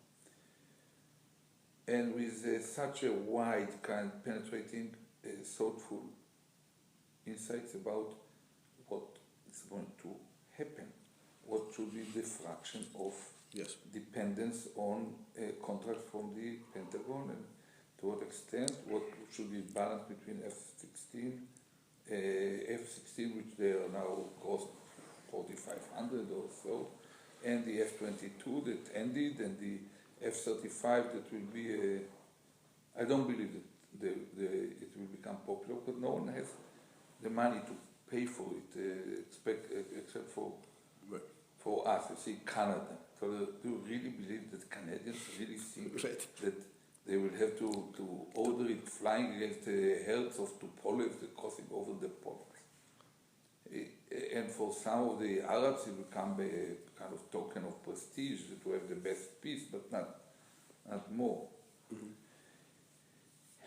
And I told her about the need to find what should be done and what's going to happen in the. Yes. And I thought that, I have the combination. It's not policy.